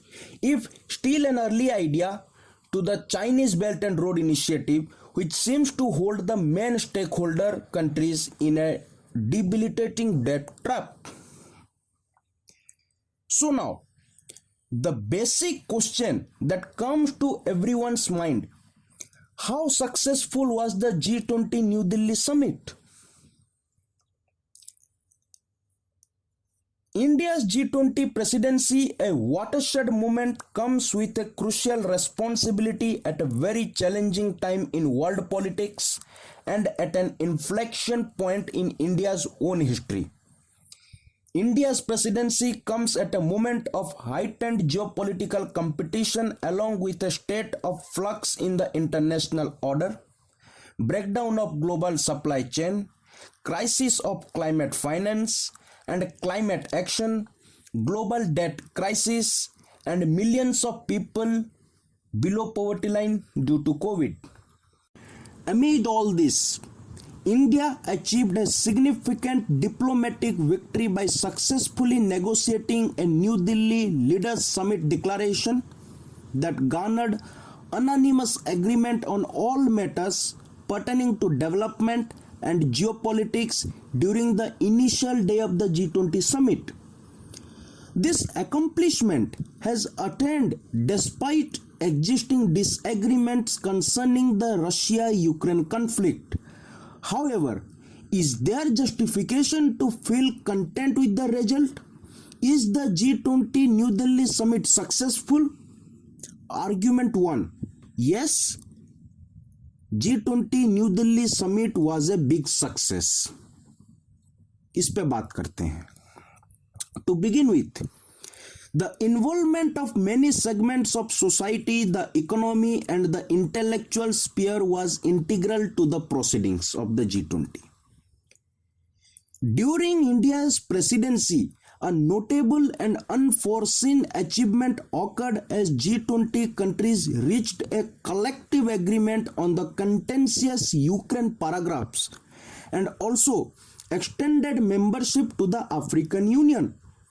The ultimate document signifies a notable change in the stance adopted by the United States, European Union, and G7 nations, while also tempering the censure of Russia expressed in the previous year's Bali G20 declaration. As External Affairs Minister Jaishankar said, the declaration seeks to accelerate progress on SDGs and has come up with an action plan accordingly. It envisages a green development pact for sustainable future. It endorses high-level principles on lifestyle for sustainable development, voluntary principles of hydrogen, Chennai principles for sustainable resilient blue economy, and Deccan principles on food security and nutrition, among others. Given that the G20 nations collectively account for over 85% of the global GDP and encompass roughly 2/3 of the global population, their influence holds significant significance. The New Delhi Declaration, consisting of 83 paragraphs, encompasses a wide range of topics including but not limited to sustainable and inclusive growth, the 2030 Agenda for Sustainable Development, international trade, climate change and finance, enhanced accessibility to medical countermeasures for health emergencies, debt vulnerabilities, reforms of multilateral development banks, and digital public infrastructure. The extent to which it can bring about transformation is contingent upon its execution. Many experts expressed appreciation of how India hosted the summit. The endeavor entailed a substantial undertaking in terms of organization, including more than 200 gatherings held across 60 urban centers. Furthermore, the involvement of many segments of society, the economy, and the intellectual sphere was integral to the proceedings. Though the concerns of Global South have consistently been addressed within the G20 agenda, India significantly elevated the prominence of these issues by hosting the Voice of Global South Summit, which garnered participation from 125 countries. Even just last week, the India UN Capacity Building Initiative was launched to share India's development experiences, best practices, and expertise with partner countries in the Global South through capacity building and training programs. The India UN initiative also complements the India UN partnership in the form of India UN Development Partnership Fund, which has developed a portfolio of 75 development projects in 61 countries in the last 6 years. This initiative of Voice of Global South Summit will also operationalize the development relevant deliverables of India's G20 presidency, including the G20 Action Plan for Accelerating Progress on the SDGs, Technological Transformation and Building Digital Public Infrastructure, among others. This initiative will be a significant contribution to global efforts towards accelerating momentum for achieving the SDGs by strengthening South-South cooperation and reflects India's continuing efforts to strengthen its development partnership with the Global South. It is this initiative which carries forward the successful G20 presidency of India and saw the inclusion of the Voice of Global South into the G20 agenda and entry of African Union into the grouping. So, India's presidency has ensured that the concerns of the Global South were placed in the G20 agenda. The New Delhi Leaders' Declaration has covered the 5 key chapters identified for the scope of the Summit of the Future, which is to be hosted by the United Nations in 2024. To name those chapters, it is like on sustainable development and financing for development, we are looking at an ambitious green development pact with an aim to double climate finance.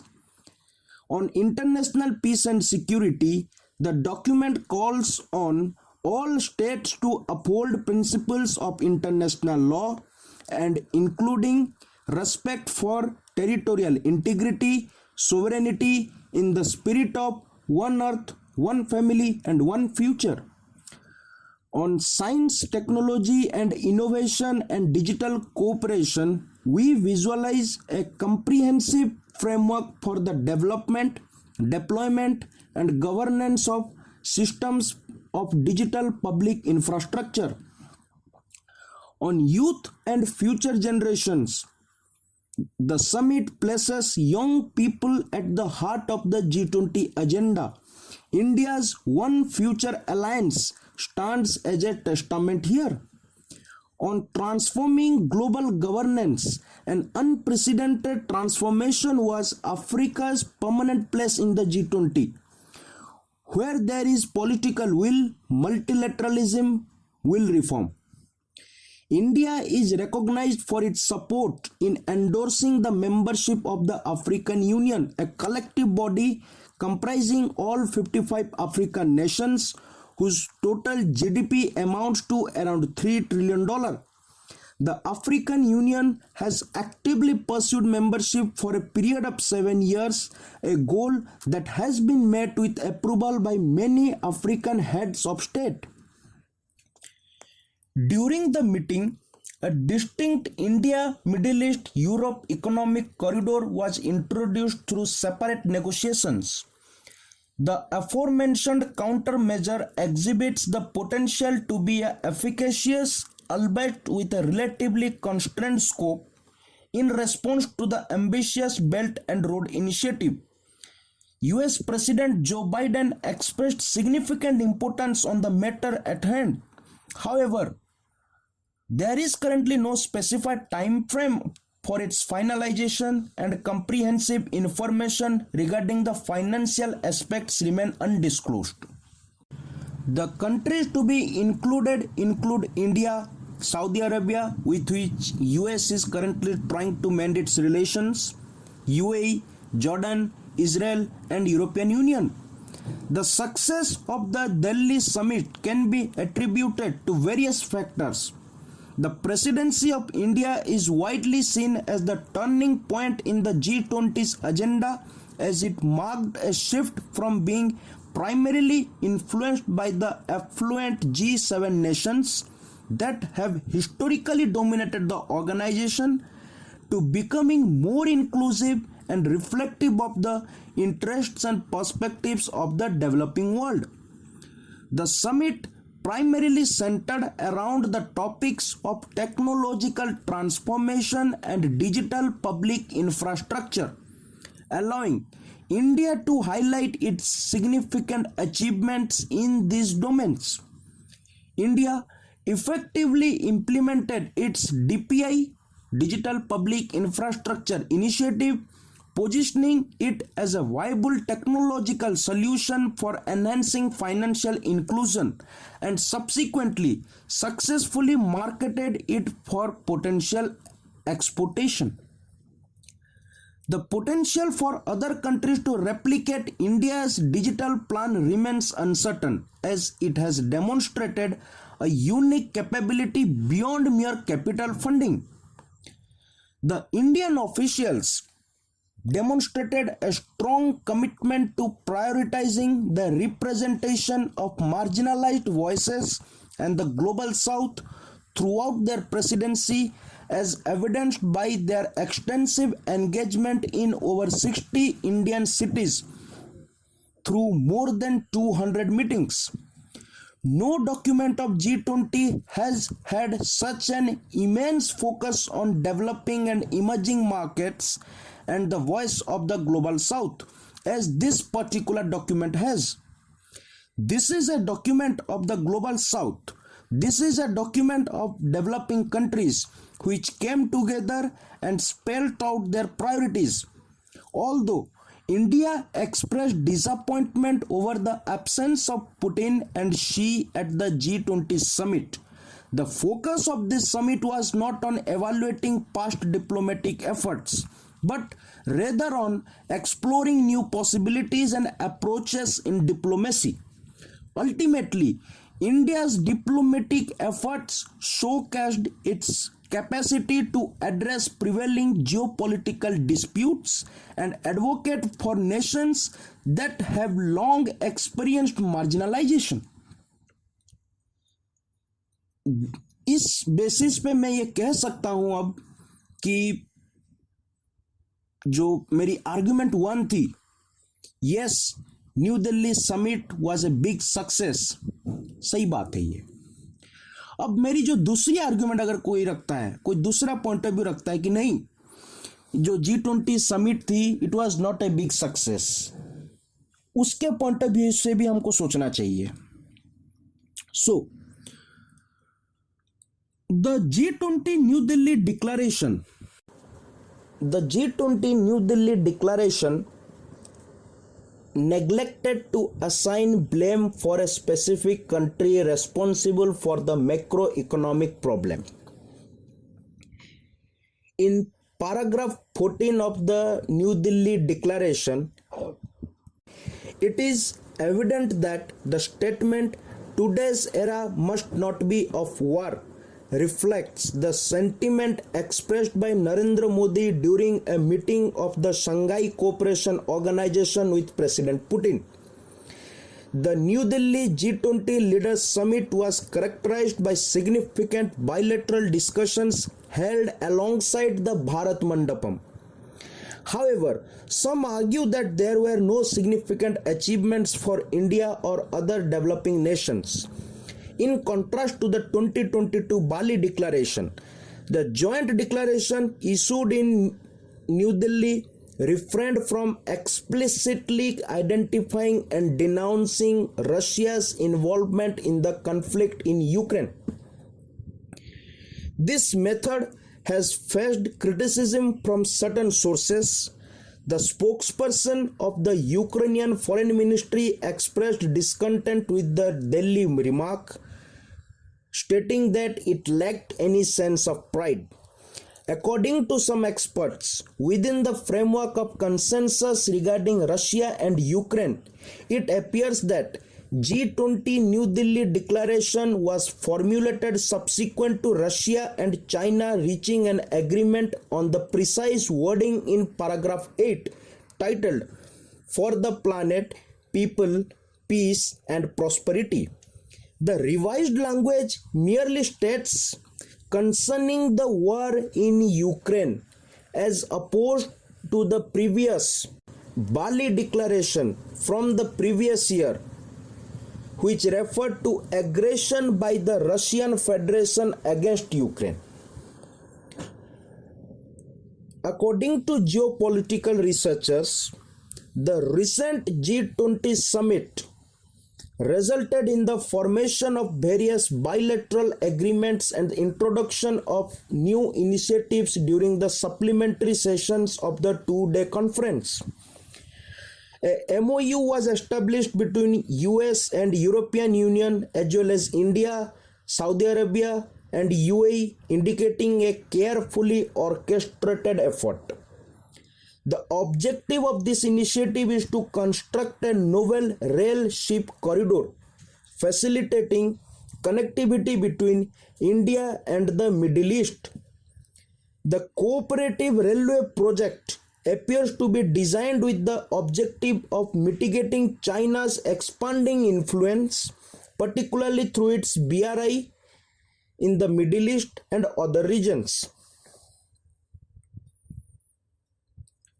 The project, commonly referred to as the Boat and Rail Initiative, is anticipated to be a significant outcome that President Biden aimed to accomplish during the New Delhi summit.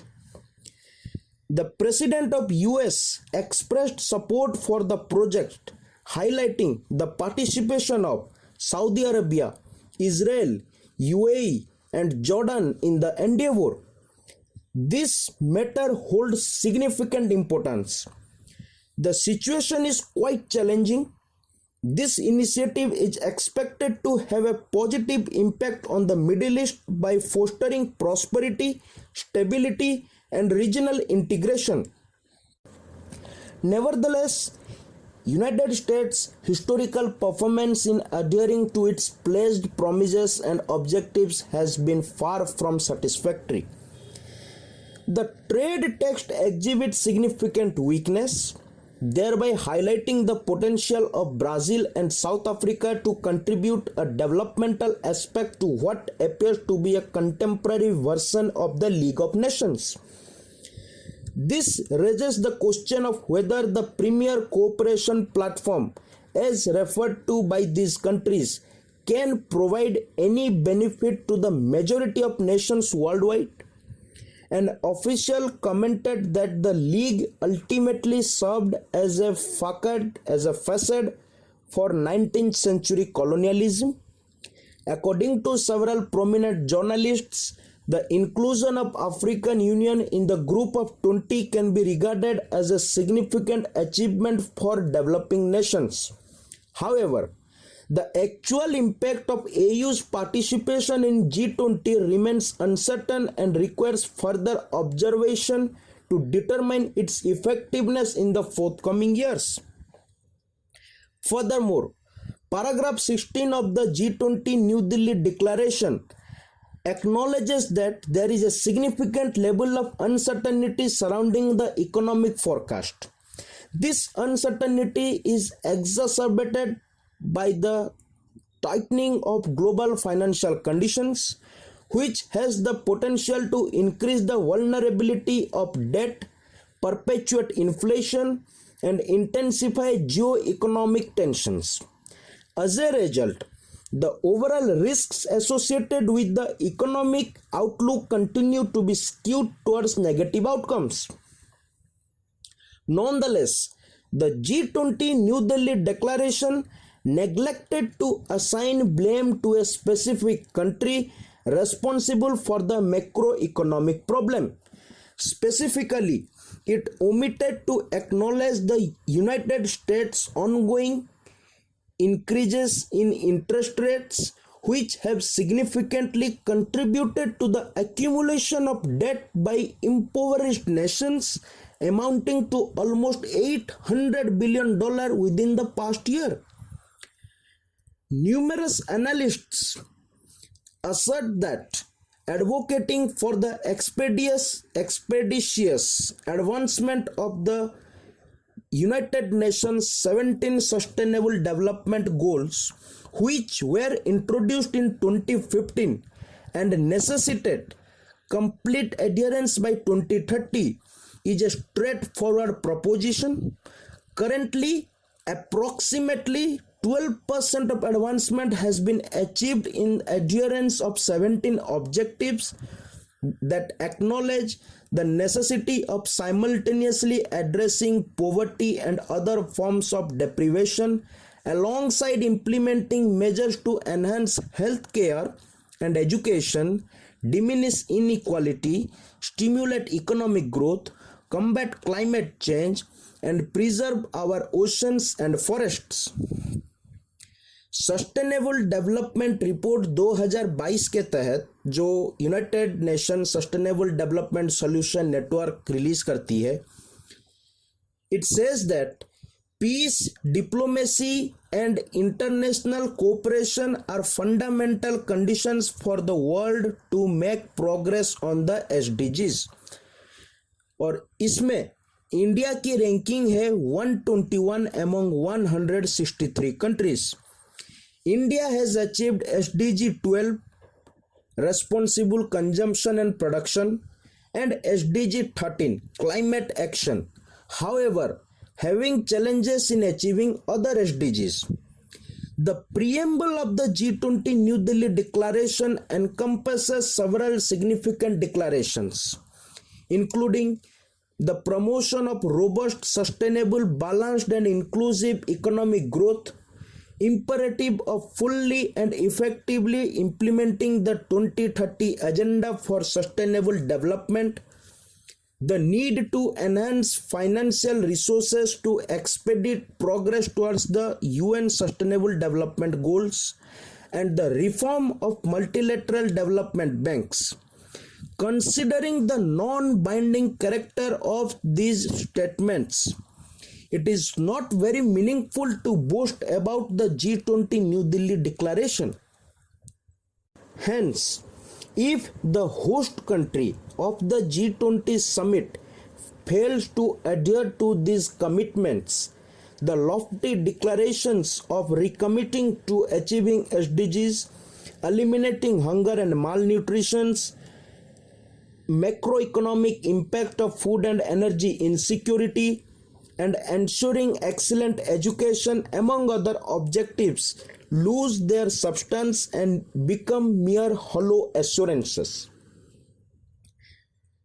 The G20 New Delhi Declaration places emphasis on the objective of transforming the World Trade Organization into an organization driven by its members with a fully operational appellate body by the year 2024. However, it does not adequately address the importance of upholding the fundamental principles of consensus-based decision-making and the special and differential treatment provisions which are significant demands put forth by developing countries. The G20 New Delhi Declaration, titled Green Development Pact for a Sustainable Future, wording aimed at addressing the issue of climate change. The provided statement restates the explicit aims of the 2015 Paris Climate Change Agreement, encompassing its temperature target that incorporates considerations of fairness and notion of differentiated responsibilities and respective capacities, while taking into account diverse country contexts. Nevertheless, the G20 New Delhi Declaration fails to acknowledge the forthcoming implementation of unilateral carbon levies by the European Union, United States, and other developed nations. The theme of India's presidency, Vasudhaiva Kutumbakam, one earth, one family, one future, is clearly mentioned in the preamble and the text of the declaration. It is like this: we meet at a defining moment in history where the decisions we make now will determine future of our people and our planet. It is with the philosophy of living in harmony with our surrounding ecosystem that we commit to concrete actions to address global challenges. So हमने जो second argument था कि किस तरह G20 की summit को आप unsuccessful मानते हैं, उस पे भी हमने समझने की कोशिश की, उस पे भी हमने एनालिसिस की. फिर ये जो वसुधैव कुटुंबकम की थीम है वो आखिरकार उस डॉक्यूमेंट में क्या कहता है वो भी मैंने आपको बताया. Next, whether the global south is a useful analytical category will be decided in the years to come, but India has clearly become the voice for an alternative vision. India's insistence on African Union's inclusion in what is now the G21 was also rooted in this alternative vision of not losing your heart even while being dictated by your head. I speak for a society where ancient traditions of democracy have struck deep modern roots. As a result, our thinking, approaches, and actions are now more grounded and authentic. As a civilizational polity that embraces modernity, we bring both tradition and technology equally confidently to the table. It is this fusion that today defines India, that is Bharat. Finally, it is apparent that India's success at the G20 owes itself to its decades-old tradition of abjuring alliances and following a middle path on global discord. This has meant making compromises at times, such as Indian government's refusal to criticize or cut off ties with Russia, or to invite Ukraine President Zelensky to address the G20. But it has put India in a better position to be able to strike a balance between the global south and north and the east and west. It is this bridging role that is most needed in a time of global polarization, keeping in mind that UN Secretary General Antonio Guterres said at the Delhi Summit, because if we are indeed one global family, we today resemble a rather dysfunctional one. So, lastly, I will say that in coming times, it's going to be a future where not only the interests of countries are intertwined, but also where hearts are interconnected. That is, global village to global family. This is in line with human-centric vision instead of GDP-centric approach. That's it for the G20 Summit analysis. To the best of my understanding, जितनी simple way में हो सके, I have tried my best to make you understand and explain every aspects, nitty-gritties of the New Delhi G20 declaration. So guys, dear viewers and listeners, let's end this on a nice quotation. Swasti astu vishwasya. That is, let there be hope and peace in the entire world. Thank you. I would only say Bali was Bali and New Delhi is New Delhi.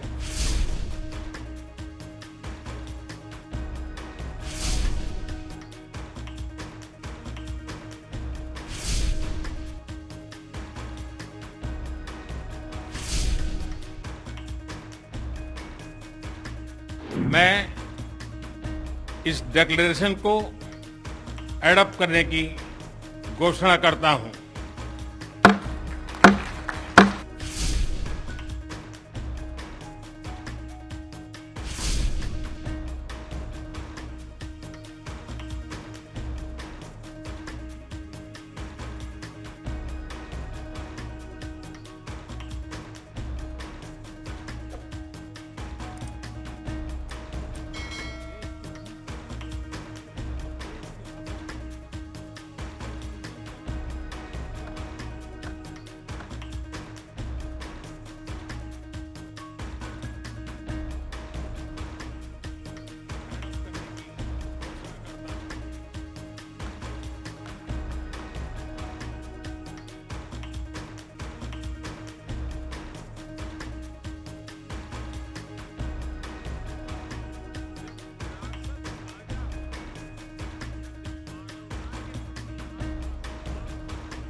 I want to go back to Russia, and if you look at the language that was used in Bali, and you look at the language that was used now, gone is any reference to Russia and its aggression.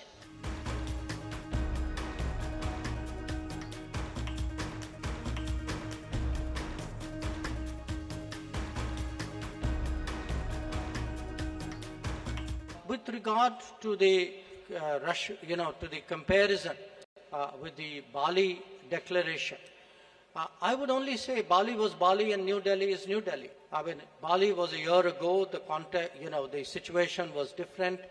Many things have happened since then, and in fact, if you see in the geopolitical segment of the leaders' declaration, there are in totality 8 paragraphs, 7 of which actually focus on the Ukraine issue.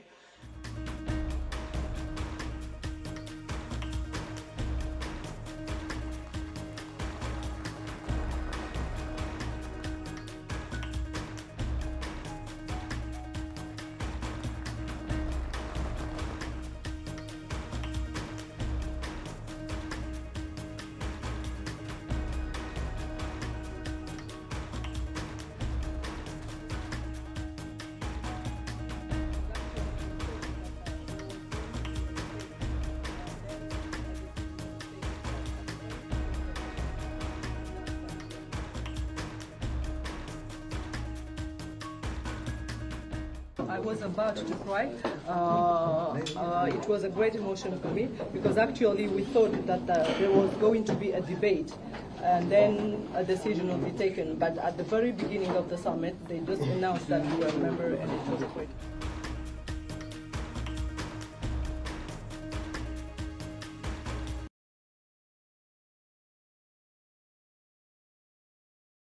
मेरी जो listeners है उनसे आग्रह है, last में एक video है how the Vishwaguru Bharat is setting the new world order. एक डिटेल्ड एक्सप्लेनेशन है वीडियो में, आपको देखना चाहिए, समझना चाहिए। And again thank you for listening to this whole podcast on the G20 analysis. Thank you very much. India will have probably the greatest growth rate, the fastest growth rate economically. It's a logistical marvel. The production capacity of India is one of the best assets the world has today. Jamaica was able to secure its first life-saving vaccines from India. India has more promise than any large country in the world. This is one of the bright spots in the global economy right now, such a high growth rate.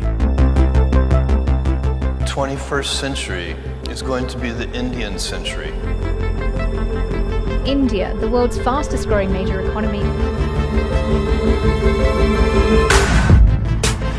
Yeah, hi. So I'm Nitin. I'm founder and CEO of Zerodha. Okay. I'm Sudha Murthy. I'm an author. I'm Vibha Dhawan, Director General of Cherry. Yeah, so my name is Pavan Kumar Chandana. I'm a co-founder and CEO of Skyroot Aerospace.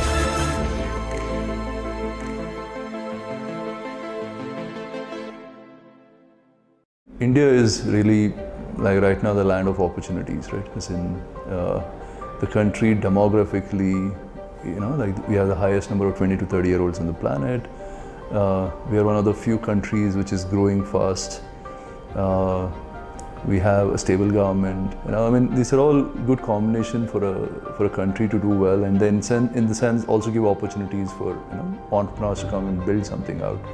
The government has put in so many enablers in place that has helped startups like us. In 2016 is when we could use Aadhaar for online onboarding, and then in 2018 is when we could start using UPI for payments. Our business grew from 60,000 to 1.2 crores in the next 6 years, right? And that has not been possible if not for the enablers of UPI or enablers, which is Aadhaar. So I think government has done enough. I think it's now the onus is really on the private side, like for entrepreneurs to actually come up to the moment and build, like I said earlier, resilient businesses. Being a businessman was almost looked down upon, listen, it's not a cool thing to do, right? But today, an entrepreneur is actually looked up to, right? So that transition has happened over the last 20 years. And I think that has also got to do with some of the messaging that happens, that we see from the government. For most developing economies around the world, you need more entrepreneurs coming in the country, creating more jobs. And so I think our government is doing quite a decent job at this. Everything in life is a trade, right? There are trade-offs. What is the maximum outcome you can have from your life for the effort you're putting in? And that today, I think, is in India, right? If you were to go to some other developed country, you can of course get a decent job, lead a decent life, and get access to all whatever, the infra and etc. But if you were to sit back 30 years from now and look at your life and say, where could I have had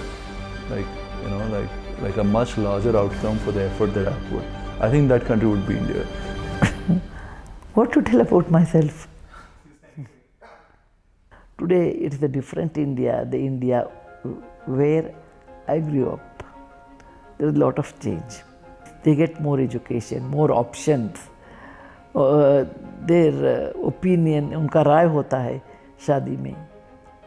And they are more assertive now. And that is the one change I have seen with my own eyes, how women were subdued, were not educated, only graduated. Today they are in forefront. I joined engineering college in 1968. There were hardly any, there were no girls in the engineering college. Today, when I look back, I said, how was it? You can see 30%, 40% girls are there in engineering college. 50 years back, I worked with the House of Tata. When I go back today and see the factory, there are about 700 to 800 lady engineers, and they are on the shop floor manufacturing cars. So that's a great change. So I have seen India changing continuously better and better and better as far as women are concerned. When government policies are made for such causes, so the women they get loans comparatively better.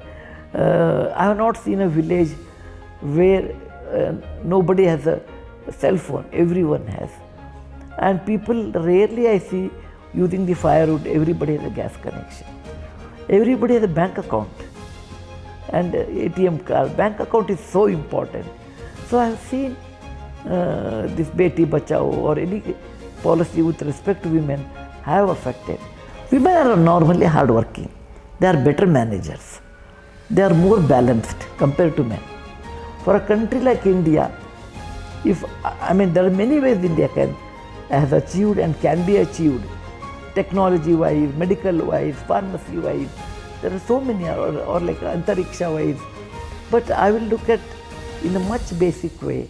I feel in my country, a child should get 3 times a day meal, 3 dresses, education minimum up to 12th class, and they should have a skill in that village or in that area which can fetch him a job or her a job.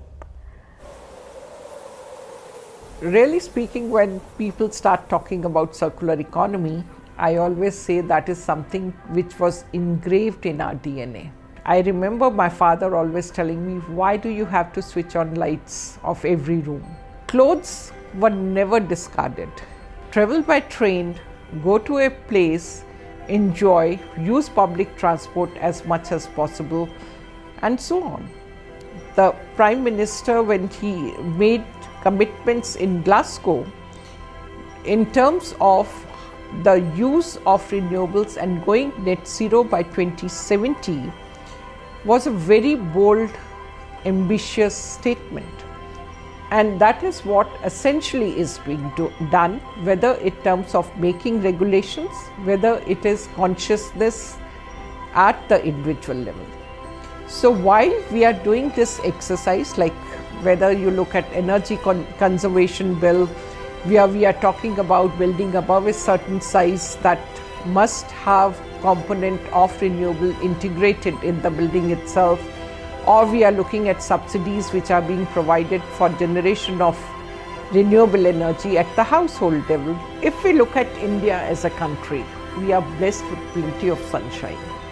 So the cost of production of solar in our country perhaps is half of that in Europe. So therefore we will become far more competitive.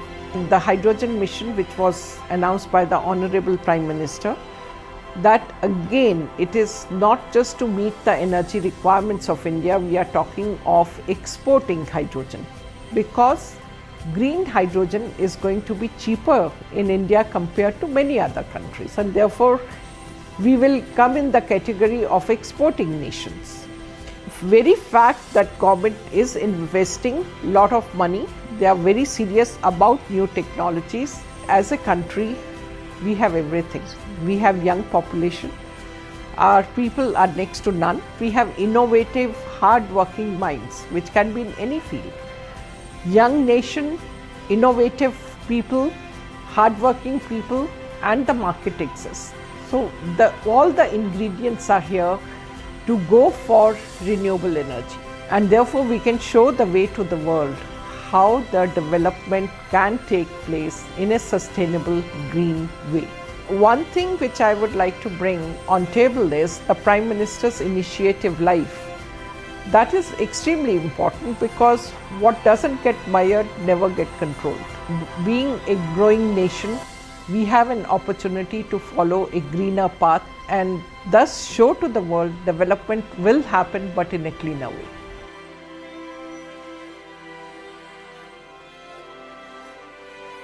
India's space journey started 60 years ago, almost in 1960s. Right? It is almost like more than 6 decades of ecosystem built in the country. That is number one. And recently a major change which happened is the opening up of space sector to private players. We have launched India's first privately developed rocket to space. It was a historic moment for the country that a private sector was able to build and launch a rocket to space. From now, like over 140 startups are there just building space products from India for the world. Which is an amazing shift in the last 2 to 3 years. And this change in policy environment, which is very important for new sectors, very emerging sectors like space, which is also very linked to being very strategic to the country.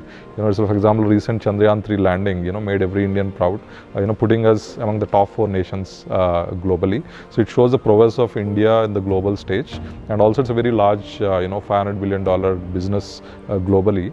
The next decade is for India, but we are also very clear that the next century is India's century.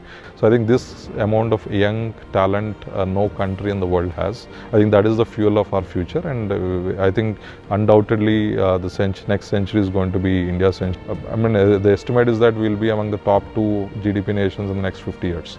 Right? So I think that dream is going to come soon. Yeah. Even 5 years ago when we started Skyroot, I think the process was very, very simple, straightforward, professional, very quick. It just took few days for us to register and kickstart our activities. Now the state governments are competing, and then like each state wants to have its own emergence, and the nation is going like soaring high, across the global stage. I think it's the best place to have business, especially for startups. I think Chandrayaan 3 is like one of the biggest achievements of India as a nation. Because considering that we became the first nation in the world to successfully land a spacecraft near the south pole of the moon, which is considered very difficult terrain to land. It's a phenomenal engineering challenge to actually achieve a spacecraft to successfully land near the south pole of the moon. Nobody has done in the world, and India does it very gracefully. Unprecedented growth rates in the GDP in the next decade is what I would see, looking at how it's like we're all prepared to grow very fast, building top class infrastructure in the next 10 years, which is happening right now at very rapid pace, and it is going to get achieved in the next 10 years, and that will set a stage, a foundation for our further growth in the coming decades, and put us among the top 2 nations globally.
हमारी teams के hard work से और आप सभी के सहयोग से नई Delhi G20 leaders summit declaration पर सहमति बनी है।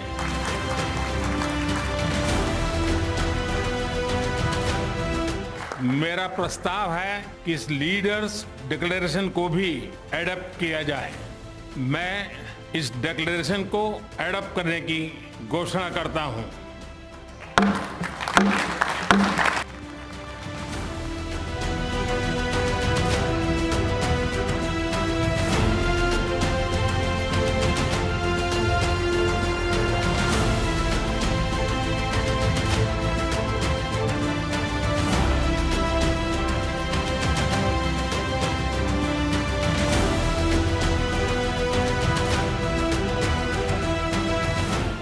PGII आने वाले समय में भारत, पश्चिम एशिया और यूरोप के बीच इकोनॉमिक इंटीग्रेशन का प्रभावी माध्यम होगा। जब हम कनेक्टिविटी का इतना बड़ा इनिशिएटिव ले रहे हैं, तब हम आने वाली पीढ़ियों के सपनों के विस्तार के बीज बो रहे हैं।